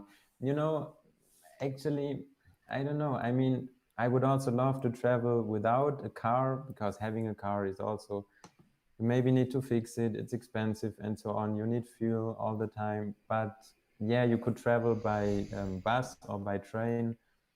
But then you always need to find the accommodation. Maybe you could do couch surfing, but yeah, with a van, you have your home with you, basically. And that's why I would love to do that. And yeah, just continue making my videos. And of course, I will visit you then maybe in February or March or so to record for TROM II documentary. And yeah, apart from that, I'm open to things which might happen or might not. Let's see. Invest in Bitcoin. What? Invest in Bitcoin. Invest in Bitcoin. No, I I don't think won't so. do that. That's your future No. plan, Noel. What's your future plan for your My life? future and- plan? Hmm. Right now, I just started college. Hopefully, I can become an engineer, make a lot of money, maybe bail you guys out. We need one of those. Stimulus package. What kind of engineer? Well, Jack Fresco said he was an industrial engineer, so I chose my major to be an industrial systems engineer. Hopefully, Hopefully it doesn't Uh, depress you. no. I know a bunch of people School can do that. You know, school can make things very boring. But I hope to work with like industrial, like plans, that sort of stuff, production, make an abundance. You know, you gotta make stuff. You gotta learn. You want to make more Production. shit? You gotta make more shit. Cut down more trees. You know, Oh no. that's currently my the standard the standard plan for everybody. To college, to the job. Yeah, but don't Standard. never let yourself being eaten alive by the society, because that's one thing that I was afraid of since I went to college, because my parents were like, "Yeah, go to fucking college, you Yeah. fucking idiot," you know. And I went to college, and then I don't want to get. Please remember this. You will trade your energy, you will trade your attention, you will trade whatever, Yeah. your time. Think about time. Time is the one resource that you have that is not renewable. It's not, motivation maybe is renewable. Attention, whatever, skills, you can learn new ones or whatever. Unlearn to package shit. Be like, okay, let's take this out of my head. That was bad. But time is not renewable. So don't fucking waste it. That's awful. I gave this example, and I saw that people liked it in one of the TROM chats. But the society is almost like you are in a car, but you are in a passenger seat, and the society drives you places, and it might feel relaxing and it might feel cool. And I don't have a driving license now, and I stay most of the time on the passenger seat. And in real life, you can enjoy the view. You can enjoy. It's more relaxing, maybe stressful because you have to park and shit, but once you learn how to drive the car of your life, you can go new places. So never forget that. You have to really take hold of your life. And this is not just like an old man saying to you to take care of your life. No, that's what it is. So don't get, even Sasha's message will be in the book, kind of trade as little as possible to the society. Trade yourself as little as possible. And in the rest of your time, it's an amazing world out there. Either be curious about it or try to fix this fucked up society and so forth. That's what we are all trying to do. So never fucking forget that. Because one day you'll get old and pissed off and be like, I wish I could have done these fucking things, Too late, motherfucker. Yeah, you don't want to regret, at the end of your life that you didn't live enough. Yeah. Yeah, never do that. I understand. So did we convince you to give up college? I'm about to quit right now. Quit right now. Tell my parents. Yeah. I really struggled with my parents. You know, they pushed me so much to go to university. I dropped out of 3 different universities, and I Wow. did get a degree from Sydney University in Australia, and I ended up studying international and global studies. So in a way, you know, maybe to this society, it can be seen as something quite useful or relevant in terms of what I'm talking about, because now Yeah. I'm talking about global problems, you know, and that was also my kind of big eye opener to see, you know, global problems from an institutional perspective, and understanding that today's institutions aren't fixing them, you know. So but after I finished that, and I struggled a lot. I dropped out like 5 times, I think, in from Sydney Uni. I also dropped out, and then I came back. But after I finished that degree, you know, well, even before that, I told my parents, like, this is the only thing, the last sacrifice I will make.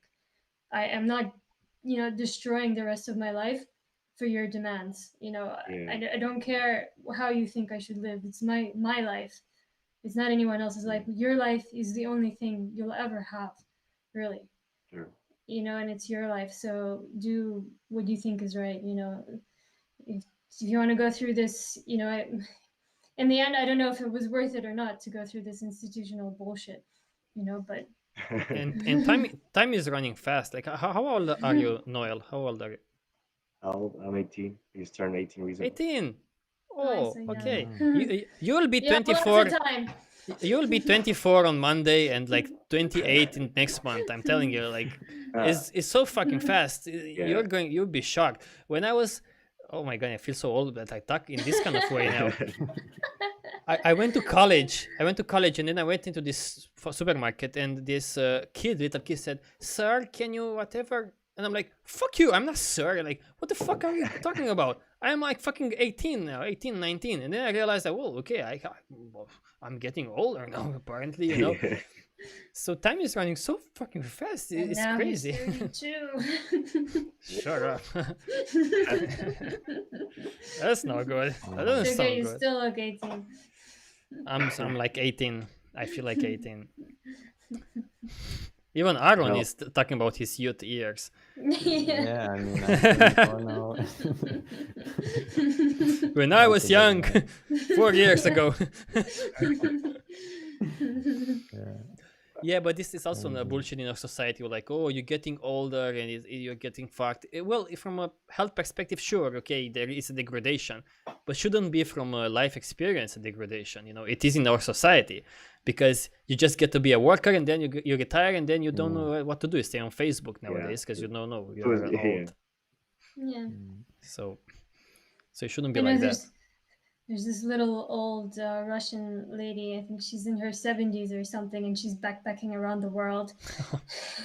I just remember seeing her somewhere, and she just like uses her pension to go and stay in hostels and stuff. Yeah, even you know, you can be active. The society could keep people active both physically and mentally, because that's one example of being physically active and, you know, being engaged. Jack Fresco, I think, is a very good example of someone who kept on being mentally very active up until late 90s or something. I always appreciate that about Jack. I was like, what the fuck, this guy? I was looking at some videos of him, and he was Larry King. And he looked so like, he was like talking around. And like, he's in his 70s? What the fuck? You know, what the fuck? In Romania, you are in the 70s, you just stay home because you'll die, you know, you just don't go out to in the streets. You know, that's the life expectancy there, 75. So, and even in his 90s, I mean, he was still like, going at it. I mean, It's amazing. that's also something I really liked about him. Yeah, so keep being like that. If possible. Sometimes It's a push. Coming from college. It's, yeah, sure. Hey, go ahead. Sorry, go ahead. No. I didn't want to say that many important things now. I was just gonna say that I see my parents. I sometimes feel like I'm becoming like them. They come from work, they just sit and watch TV, like pure junk TV, like not even worth it. And then they go on their phone, just watch Facebook.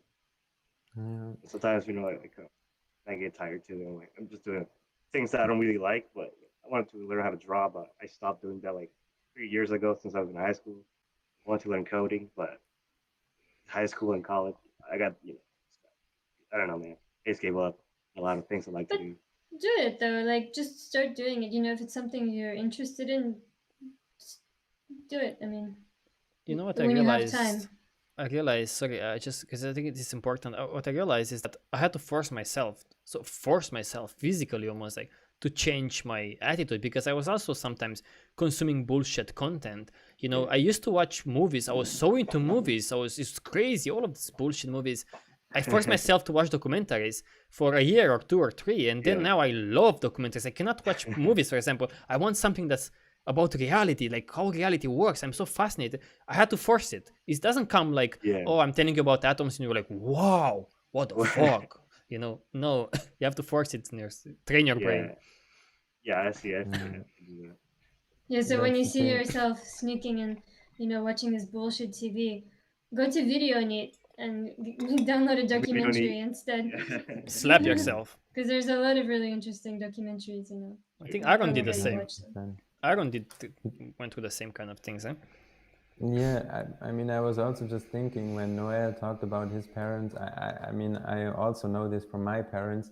And to me, it's like, yeah, they need some inspiration somehow. They need a friend of them who tells them about Linux and open source or other organizations who provide trade-free stuff. So they get the curiosity and the motivation to also kind of like, yeah, be interested in that and maybe also volunteer or support that.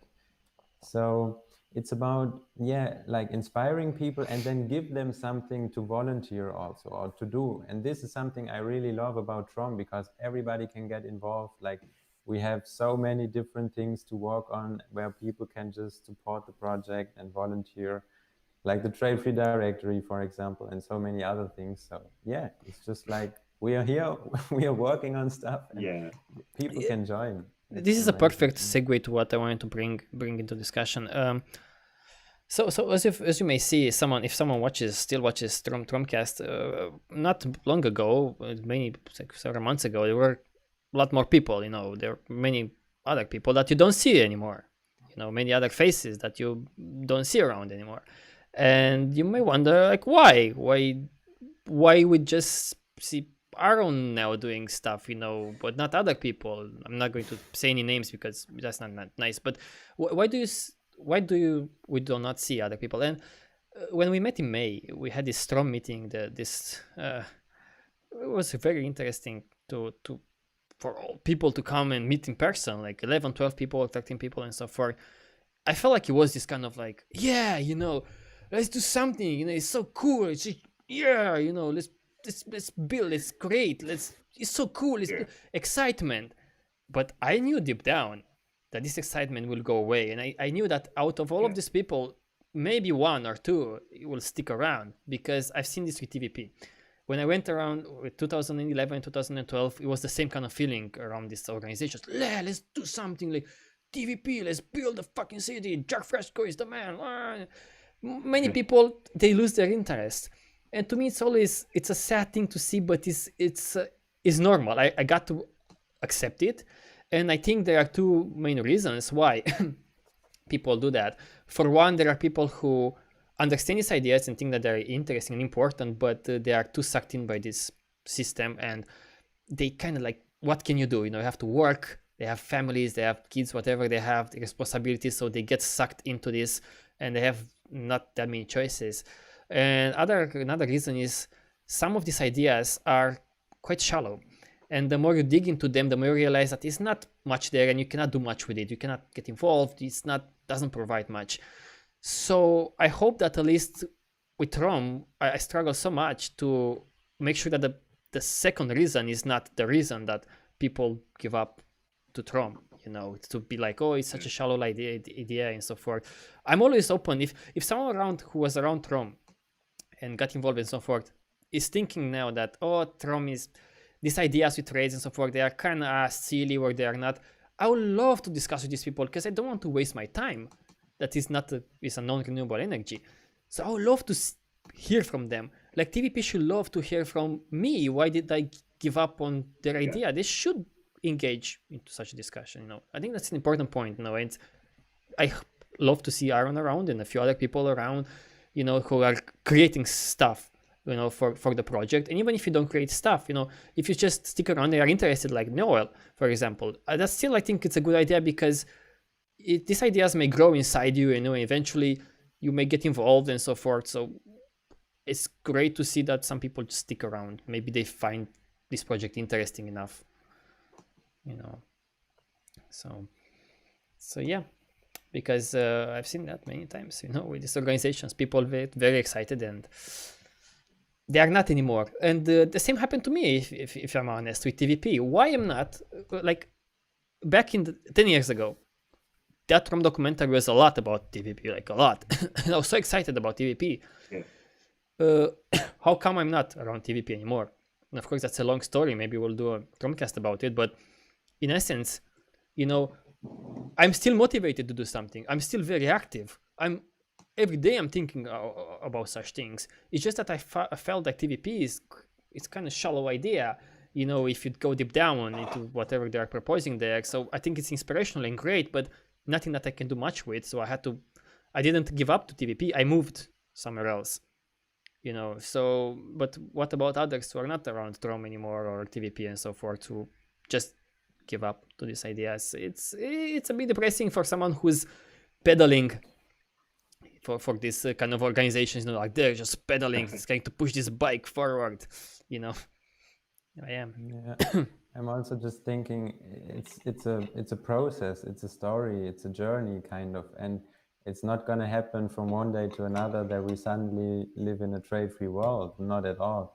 And this is probably a perception or an imagination which is like wrong in people's head, like a movie, and then the couple is together and they are married and are happy until the rest of their life. But no, that's not how reality is. It's not like we're going to have a trade-free world tomorrow and we are all going to be happy. No, it's not at all like this. So it's a process, and this is like something which is important and people should understand. And should have patience. Yeah, patience. I mean, think about the agricultural revolution, the Neolithic revolution. It also didn't happen from one day to another. It was also a long process. Yeah, I was thinking about this actually the other day. This transformation that we're talking about, and don't get me wrong, I'm not that hopeful that it will ever happen. But if we are to, kind of save ourselves from ourselves, I think it kind of needs to happen, and that's probably why we're doing these things, despite, regardless of the fact that it's hopeless, but whatever. The transformation we're talking about from a trade-based world to a, say a trade-free world is as dramatic, as big as the shift from hunter-gatherer societies to agricultural societies, and perhaps it's even more difficult, even greater, because let's just say it's quite difficult, to even convince people that trade is a problem at all. People think trade is a good thing, but this shift from, hunter-gathering to using, to being dominated by this, this need to trade, to, to grow your own crops and to have a completely different system of living and dealing with each other. That was a really long process. It didn't happen overnight. So we should never expect any kind of big systems change to happen, even within our lifetime. But the important thing is, if you think that this is the right thing, then at least if you talk about it, maybe you can spark some interest in other people in the future. Yeah, and if you understand it, yeah. Yes, Noel? Well, you can go ahead. I don't know. You go first. Sorry. I wanted to say that when I understood that the structure of our society is mainly, almost entirely, this idea of trade, like, even the data and trading there, what they call as trackers, some people, ads, bitcoins, other cryptocurrencies, social credits, and so forth, started to see everywhere in the world. To me, it was almost like a shock. of a system, of my own system, about this system, because I was like, wow, I was seeing it everywhere, almost like I discovered something new, almost like when fucking Darwin discovered that, whoa, what the fuck, this butterfly and this fucking frog, they had the same parent one time, kind of, I want to say everybody, tell everybody about it. I cannot stop it. So I think people who are not as motivated, maybe they don't quite understand it. They don't quite see it, because once you see it, and you understand the structure of this society, you feel the need to fucking say it to someone. It's almost like we discovered some aliens somewhere and I can show them to you and so forth. And you're like, oh my God, yeah, cool. But, I go just watch TV or something. No, if you don't get it, you will not be motivated. So I think motivation also comes from getting it. Maybe some people don't get it yet, Sorry, no. Yeah, my comment was it's related to that. Is that maybe some people have different sensibilities, like everybody has different sensibilities. And maybe even though they may have not been active in TROM the last 2 months, but they got something out of it. Like they read the origin of most problems, and now when they see politics, they understand that it's the money powers, the business powers that are actually controlling the leadership. Even though they may not be maybe like software related active, they may do some other things in their life, even though they not particularly with business. They changed some thoughts.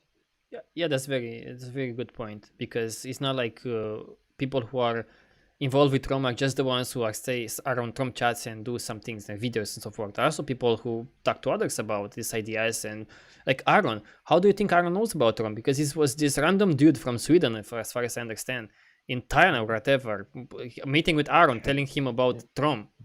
Like, okay. Really? Yeah. And it was in Indonesia. See, even more weird in Yeah. Indonesia. So yeah. I mean, Yeah, or also people who help financially. Never forget those people, because even now we got like 20 euros donation for TROM II from Brandon. Thank you, Brandon, because it's like it's great. It's just a little bit of help. That's great. It's fuel. So yeah, and then so the donation now basically goes to our living expenses. Tio and me, we live in one apartment now, which is just the bare minimum so we can work on our projects. It's mostly Tio working on the documentary and the billion other projects that are TROM related, and Video Need and TROM and TROM Jaro and everything. And I'm focusing on my book. Yeah, hopefully, maybe even if we run out of money, maybe if I can if I can finish my book, even if I don't make any money with the book, I'll try to get a job, and then I'll just for a short time, and then and then we'll maybe be able to support ourselves in the future. And we don't drink but beer. now it really And we don't do drugs. At most I'm buying some sweets sometimes, because I like sometimes some sweets, but I don't do have the same kind of clothes. No, or my parents buy us some. With clothes, it's crazy. We in Spain we find the garbage. I will make an article soon, Sasha will make about this, but Sasha comes one day home from a run with 2 big bags of clothes, new clothes, perfectly fine. People leave them around, besides the trash bins here in Spain. You find so many clothes. You don't need clothes. It's an abundance of fucking clothes. And I'll show you like how many clothes my family found for the past year. It's like crazy. Like Sasha's clothes are from garbage basically, and mine's some. All of my clothes are garbage clothes. But they're great. I mean, I've been saying this for years though. Like this obsession with clothes, I think, is ridiculous, and that's one of the things that fueled me to start my book, because people were like, "Oh, but how I don't have any money." I'm like, okay, so if you look at everything that you spend, a lot of people obviously spend money on clothes. And this is one of the things that I always realized was completely unnecessary, because I only see clothes as something that is for practical use. So even when I was in Siberia, I had this old jacket that I found in Sydney like 10 years before that, and I was still running with it in like minus 20-degree weather in Siberia, and it was enough. Like even in Siberia, where got down to like minus 40 degrees, which is the same Fahrenheit and Celsius, and I didn't buy any special clothes I just wore many layers of what I already owned, just of cheap clothes, and that was it. That was enough. I bought some wool socks from the market one time, and underwear. I'll buy new underwear sometimes. I'm showing people some photos with the clothes that we found. Because it's too funny. Like, what the fuck? Okay, hold on. Next, let me show you 1 second. And next, like, if you see here, it's like crazy amounts, like clothes, like many clothes. We found so many clothes, and it's like free clothes. So yeah, that's what we live in, a kind of minimal kind of. I don't need. That's what the thing, that if you see the world, how amazing it is, forget about the shit of this society. But even that is interesting to like unwrap it. But you see the amazingness of the world, you don't need shit, really. I don't need shit. Oh, look at the headphones, they broke, but Sasha made the headphones, and she puts this cool thing around, and she saw it and all of that. So I have my headphones. Actually, that's a good example, because like the headphones broke, so they broke from here, kind of. They broke in half, kind of. And they're perfectly functional, but the plastic, because it's shitty plastic, broke. Yeah. What am I going to do with it as a consumer on this planet? I throw them away, right? That's what you all do, because it's just $20 in your head per headphones. But I fixed that. It's like perfectly fine. It's like new headphones, but who does that on this planet? It's just a consumerish things. And I will give you just one more of these shocking things that I've put in the documentary. Don't worry, we have so many shocking things there. I'm not going to give away too much. But here's the thing: imagine electronics. Headphones and phones and laptops and refrigerator and so forth. Okay, imagine that. Imagine a cruise liner. You know how huge the cruise liners are. Huge, massive, almost like cities. Imagine the volume of a cruise liner in terms of electronics. So imagine that big pile of that. How many, Noel and Aaron, of those are thrown every year? So wasted every year. We throw those every year. How many do you think? Cruise liners full of electronics. How many do you think? I'm just curious. Like, picture an entire cruise ship. How massive that is. How many can we throw away? How many of those we throw away every year? Thousands. Oh, thousands. these people are not good for this kind of things. Yeah. Millions. I mean, millions would millions. You will be like. You know how big those things are?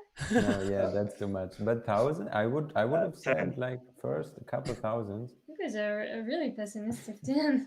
The world is better than you think. Okay. No, Noel said 10. No?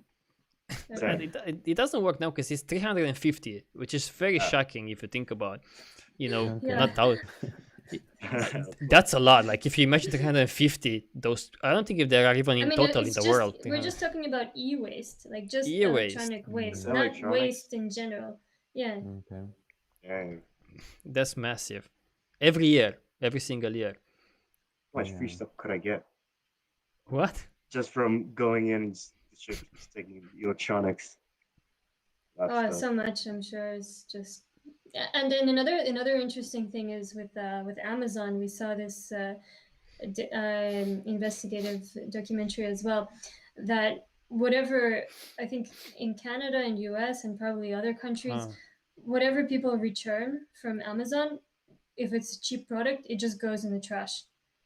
So it's perfectly good, perfectly useful, say $20 pair of headphones. Mm-hmm. You buy it from Amazon, you're allowed to return it, you return it, it goes in the trash. Yeah. Yeah, imagine that. Because it's cheaper for them than to do anything with that. To open it, the package and resell it or whatever. It's cheaper to throw it away. So yeah, the documentary will be full of these kinds of things, but also some positiveness. And before we end up this TROM-Cast, I want to have some questions here from the chat, kind of. Let's go back just a bit to this message, this idea of, like, we were talking about how climate change, became the problem and in our world, and very popular as a problem. And we said, this is not, nothing changes. Even if people say, oh, look, climate change is the problem, nothing changes, So what do you think, how come you have any hope that even if you make people understand that trade is the source of most problems, anything changes? And we kind of talked a little bit about that. So what would you guys say about that? I mean, I would think that, the important part, yeah, I understand your point that probably, I mean, and for sure, if people just understand that trade is a problem and we continue to live in this system, that nothing is going to change. Our hope with, getting people to understand that trade is a problem is to get people to do something about that. So if people had alternatives, so if they weren't pushed into the rat race, if they weren't pushed to sell something, anything, just because they needed to pay for their food, their accommodation, everything in their whatever they need, if they weren't pushed into the rat race, then they wouldn't be pushed to sell all kinds of shit. They wouldn't be pushed to sell, a huge amount of, things that are just completely wasted, to sell fossil fuels, to transport shit all over the world. So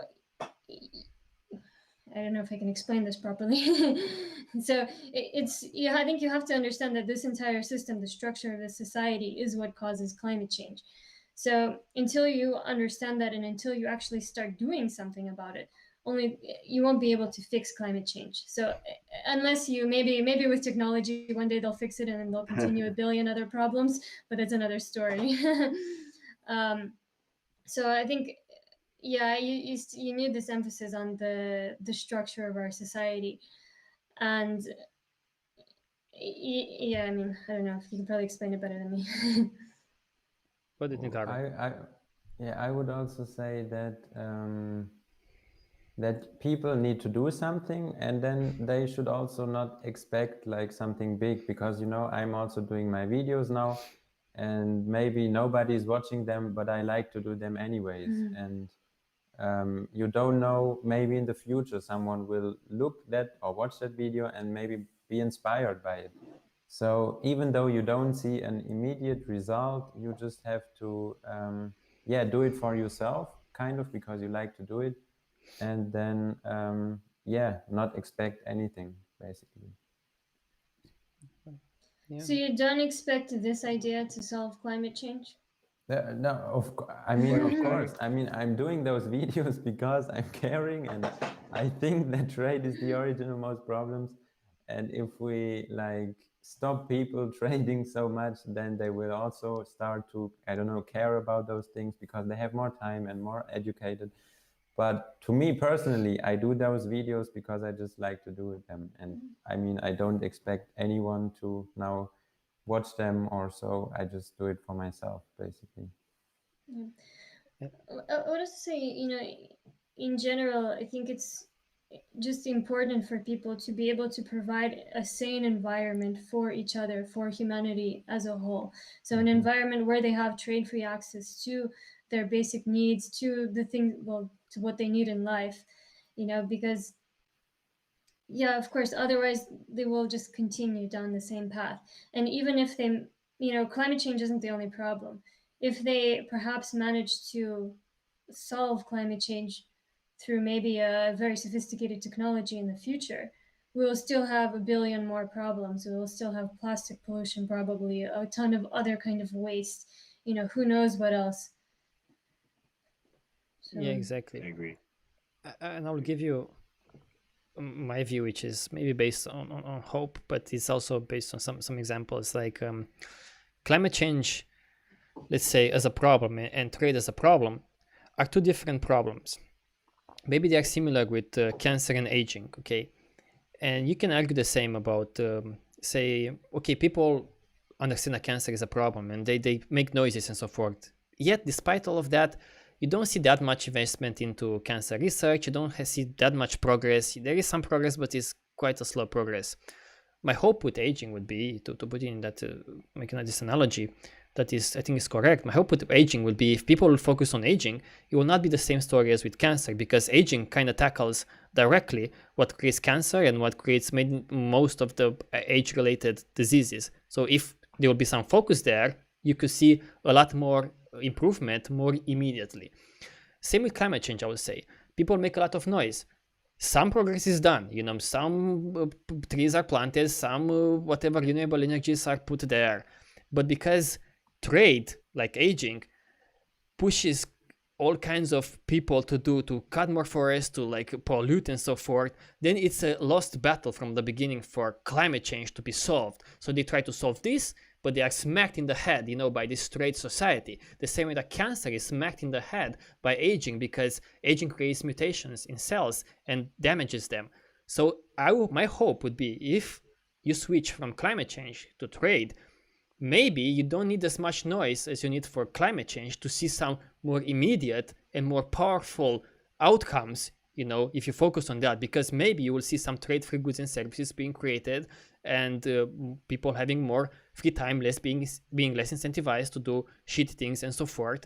So that's how I will put it. Maybe because it's a difference in problems, maybe you don't need as much power to push trade as the origin of most problems as you need to push climate change, and maybe you will have a lot more effects, if you focus on trade as the origin of most problems, and more immediate and more powerful than focusing on the climate change. The same way it is with cancer and aging, So maybe that's how I will explain. That's my hope there, So I will, the same way that Aubrey de Grey will say, who fights against this aging as a disease kind of thing, he will say that, well, let's focus on aging and let's see where it goes with this. Maybe it's going to be a failure like cancer is, and we cannot make much progress because people won't be interested to invest into that and to make much progress. I would say the same about trade. Let's focus on that. Let's see where it goes, because from my perspective, it's a new kind of idea, and a new kinds of solutions can be applied to this, and maybe you'll have a huge impact much quicker. So who knows? That's my hope. That's what I would say. Yeah. I agree. That would be my input. And someone is asking I wanted to say that from the beginning, but what's Noel's avatar there all about? Is this the secret sign for like Yeah, the new it TROM is very project? fake. Is the eye of the devil, or what is that? Is the logo for the OBS studio? I don't know how it ended up there. I don't know why it's doing that. He wants to say something, but I don't know what he wants to say with that thing. That's Noel's face. What? Yep, I am an abstract symbol.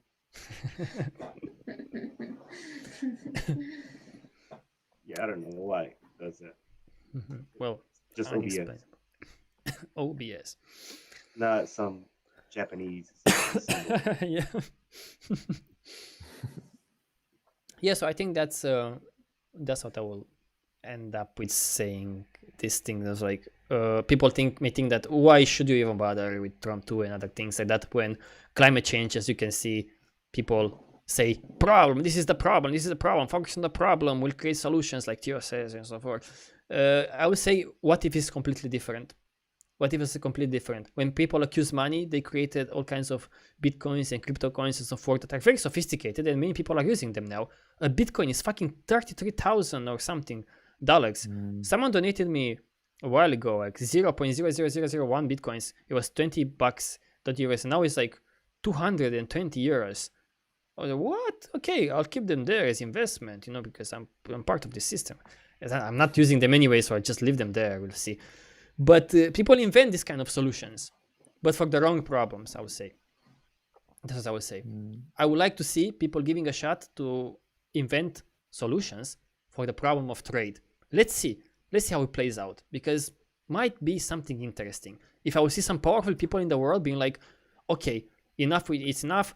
We know that people behave badly because of this trade-based society. Let's create more trade-free goods and services for them and take care of them, like they do with this violence thing. When they focus on non-violence, stop people from becoming violent in the first place.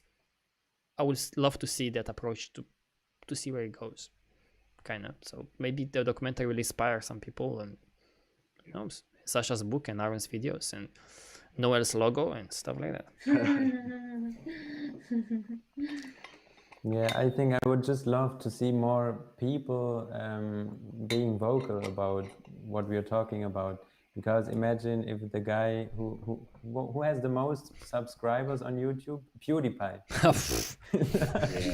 I mean, if like more and more YouTubers, make videos about such things and raise awareness, and like, yeah, also talking about trade-free solutions like software or some other like goods and services. I mean, that could like spark something in some people. So yeah. I'll have more hope for the organizations like archive.org or Wikipedia if they could get on board with such, because they are halfway there. They just are not vocalized like that, or open source sub projects.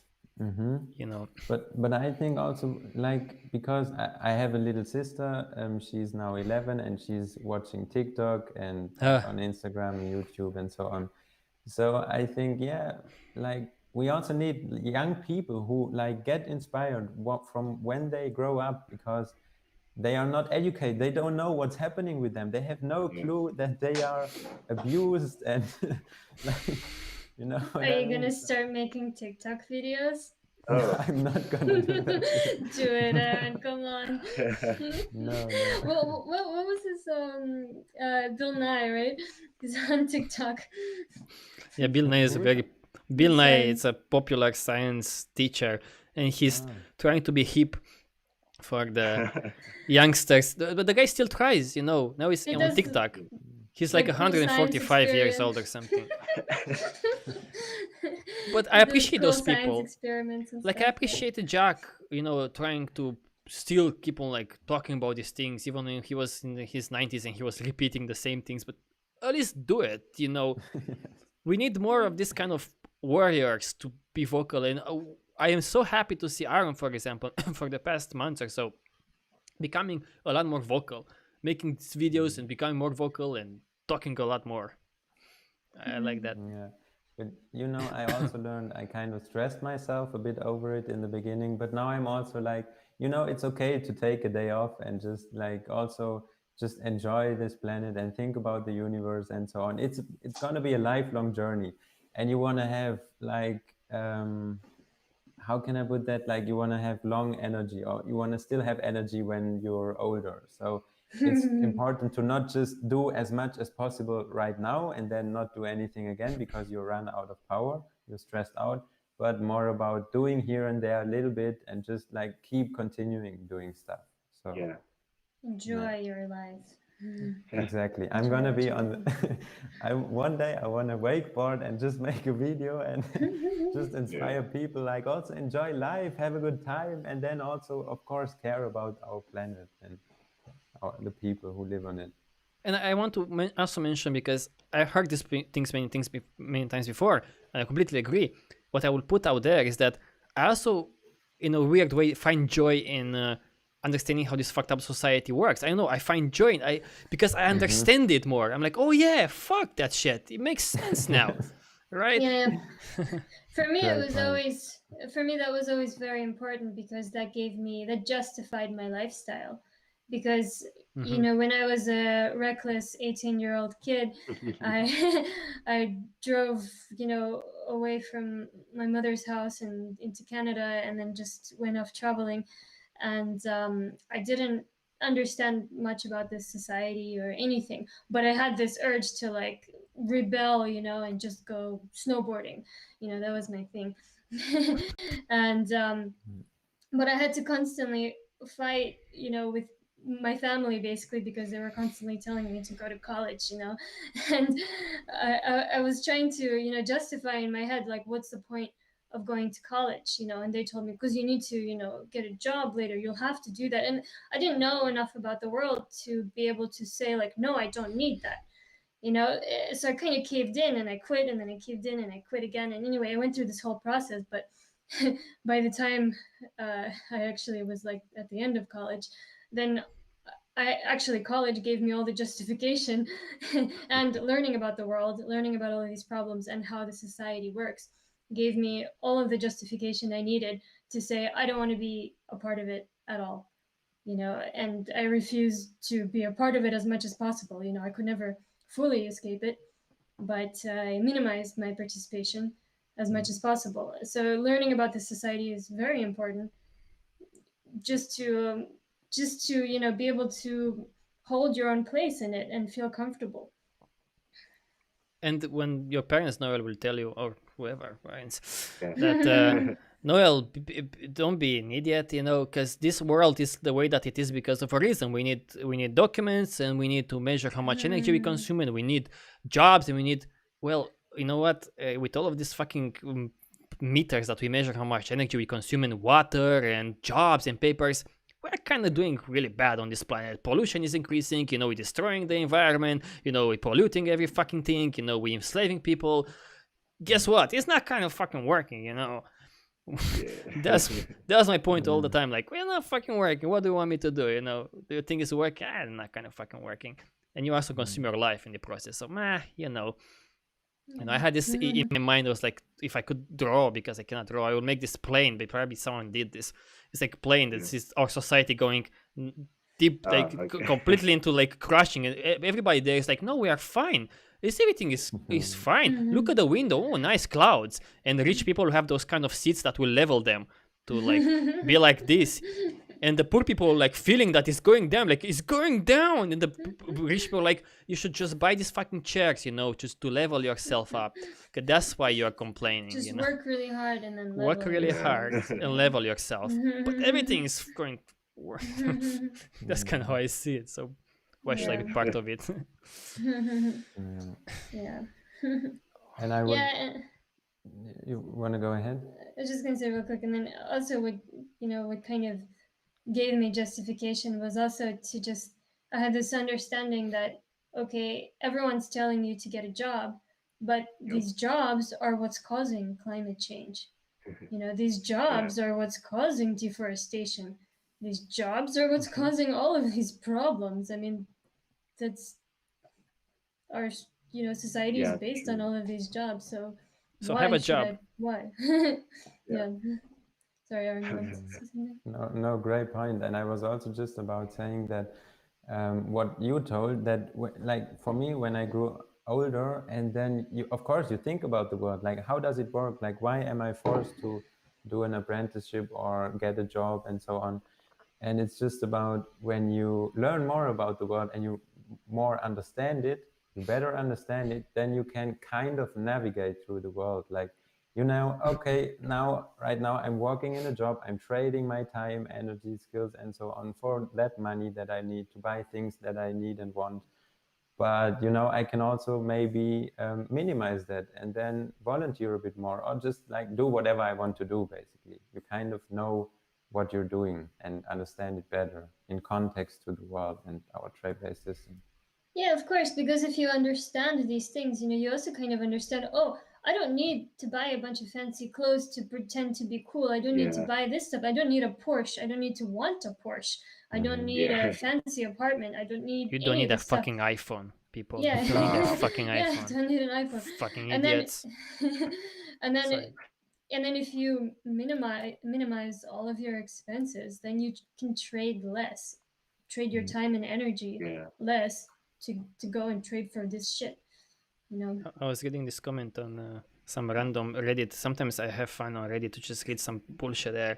But it was this guy who was bragging that, you know what, he discovered that diamonds are also produced in labs and are like many times cheaper. And guess what? He was so smart that instead of like, he was saving $40,000 to buy his fiance a fucking ring, a big expensive diamond ring, and now he found one for just $7,000. And everybody was like, wow, you're so smart, congratulations. You're stupid. You are fucking stupid. That's what you are. Jesus fucking Christ. That's how the world is, you know? Yeah. And you know how I would think? $7,000. That's enough for me to live on this planet for an entire year and not work. That's all. But Sasha, instead of a fucking diamond ring. You have to live, but you have to live with yourself. And most people don't like themselves. They like the stuff that they have, okay? So for them, it's not. I've heard this before. For most people, probably saying this, like you said. I think what you said is exactly how I think. Like, okay, I have $7,000. Maybe I can live for 1 year with those money. But for most people, it's like, I mean, to live how? Like, because I need shit. Else, if I just live with myself, that's a fucking boring life. What am I going to do with myself? I'm boring as fuck, you know. Because you have very little in your fucking brain, you know. It's not your fault. It's society's fault. Make you a consumer. So that's why satisfied. it's also important for people to watch video needs stuff that we have or other documentaries and get informed, because then you can think like Sasha and say, okay, I only need some $7,000 or $10,000 to live for a year because the world is an amazing place and I can think about stuff, I can learn about stuff, I can go places. It's a different mentality. But in today's world, people don't have that basis. So they cannot, it's like you want to make a pizza without the dough. You know, they don't have the dough. Have the dough. Build the dough. Dough, you know. They That's get what you need. 7,000 and they want to buy a diamond ring. Yeah. Like, what the fuck is a diamond ring? What the fuck is a diamond ring? Oh my god. Jesus Christ. And then they're like, Sasha, I wish I could live like you. I want to travel around the world. Yeah. Sell your fucking bullshit jewelry. Like, But of course, never forget, and this is what I appreciated about Jack. One of the most things that I appreciate about Jack all the time is like never accuse people. Really, in the end, we talk like this, but we understand very well that it's the society that makes people like that and their values. And hopefully, I'm trying to change maybe their values, in like to just showing them reality in easy to understand ways. Maybe that will change their behavior as well a little bit, and that's what I want in the end. I don't think when I say people are morons, I'm just more like ranting, like Carlin was ranting or whoever the fuck. But deep down, I want to help everyone. I want for everyone to have a decent environment to grow in. I want for everybody to be a scientist, you know. That's what I want, and to be okay and okay life for everybody. And I understand that people are not really idiots. The society is an idiotic society. That's what it is in the end. So, yeah. Yeah, of course, because many people also struggle, and you know, it also takes effort to leave the comfort zone, to like travel around the world and just give up on everything, kind of leave family and friends behind. So of course, also it's not easy for people, and yeah. Of course, it's not easy, but you know, once you leave it takes some, you know, effort to leave your comfort zone. Of course, once you do that, you will expand your horizons. You will expand your comfort level of comfort, and it's always tricky because on one hand, you can motivate people if you call them idiots and be like, "Oh, you're an idiot. You should change your life." Maybe you can change their lives. On the other hand, you are like, "Okay, I understand that it's not their fault, or it's just the society, so you don't know exactly how to approach this." But whatever the approach is, the truth is that the society, of course, is the idiotic side of things, you know. But I think it works when we also say that, hey, you should change your environment and don't be like the other morons buying an iPhone and so forth. It can motivate people maybe to be like, okay, maybe, you know, and bashing them maybe also works. I don't know. I don't know. Okay, so let's wrap this with so we will work on TROM II documentary. I'm not going to guarantee that we're going to finish it. I don't want to put that pressure on me. I fucking hate that. I wish I didn't even say anything about it and just release it, but it also needs financial support and so forth. And but I'll try to work on it. I'll post updates all the time on the same tromsite.com/TROM2. You scroll down, you post updates, or tromsite.com/live. Sasha helps a lot. She's the camera woman. That's how I should say it.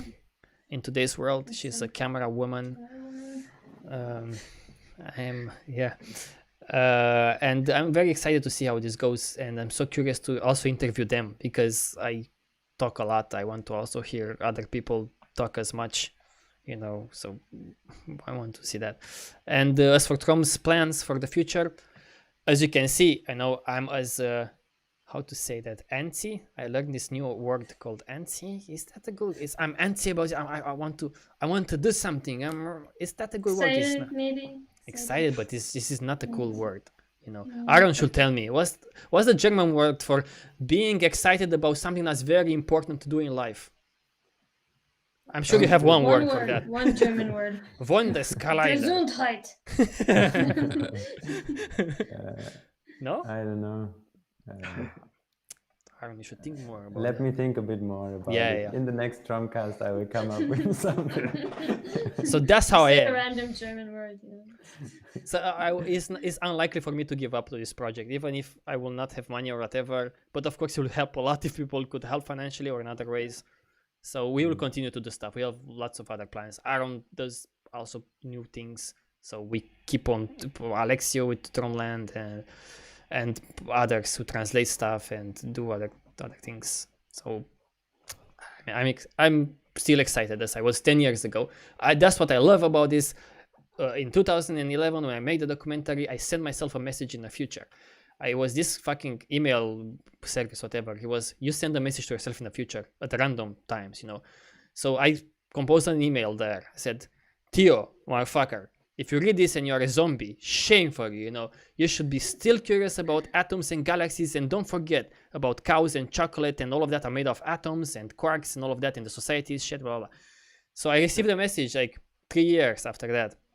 I get an email for myself. I'm like, what the fuck is this spam? You know, and I read it. I read this for myself. I'm like, oh, I'm happy. I'm still the same. And if I were to receive the same message today, I'll be happy. I still keep on pushing, pedaling. I still keep on pedaling, and that's what I'm the happiest about. You know, this flame is still inside me. So I hope to see the same flame inside Aaron, Never Dying, and Sasha and others. I'm sure. Now I'm kind of convinced that these people and Noel keep the flame there, and sometimes, you know, light some stuff on fire with it, you know. So yeah, we'll keep on doing stuff. Don't worry about that. Definitely. Keep on doing stuff. Okay, if anyone wants to say any last word, it's your chance now. No. No. Just say I mean, just don't forget that we live in a primitive society. Maybe that's a good last word. Just say a German word for the last part. Say trade free. Handelsfrei. Handelsfrei. Handelsfrei. Handelsfrei. And with this, let's go into the abyss and quickly next TROM-Cast we're trying to do one with one very quite well-known psychologist and another one psychiatrist. We do it about human behavior. They are already accepted to come to TROM-Cast. I have to schedule for the next TROM-Cast. It is going to be quite interesting, I think. We're going to ask them about human behavior and genes and mental. The focus will be on mental disorders. They are experts on that field, so I'm looking very much forward to that. Okay, Handelsfrei then. Handelsfrei.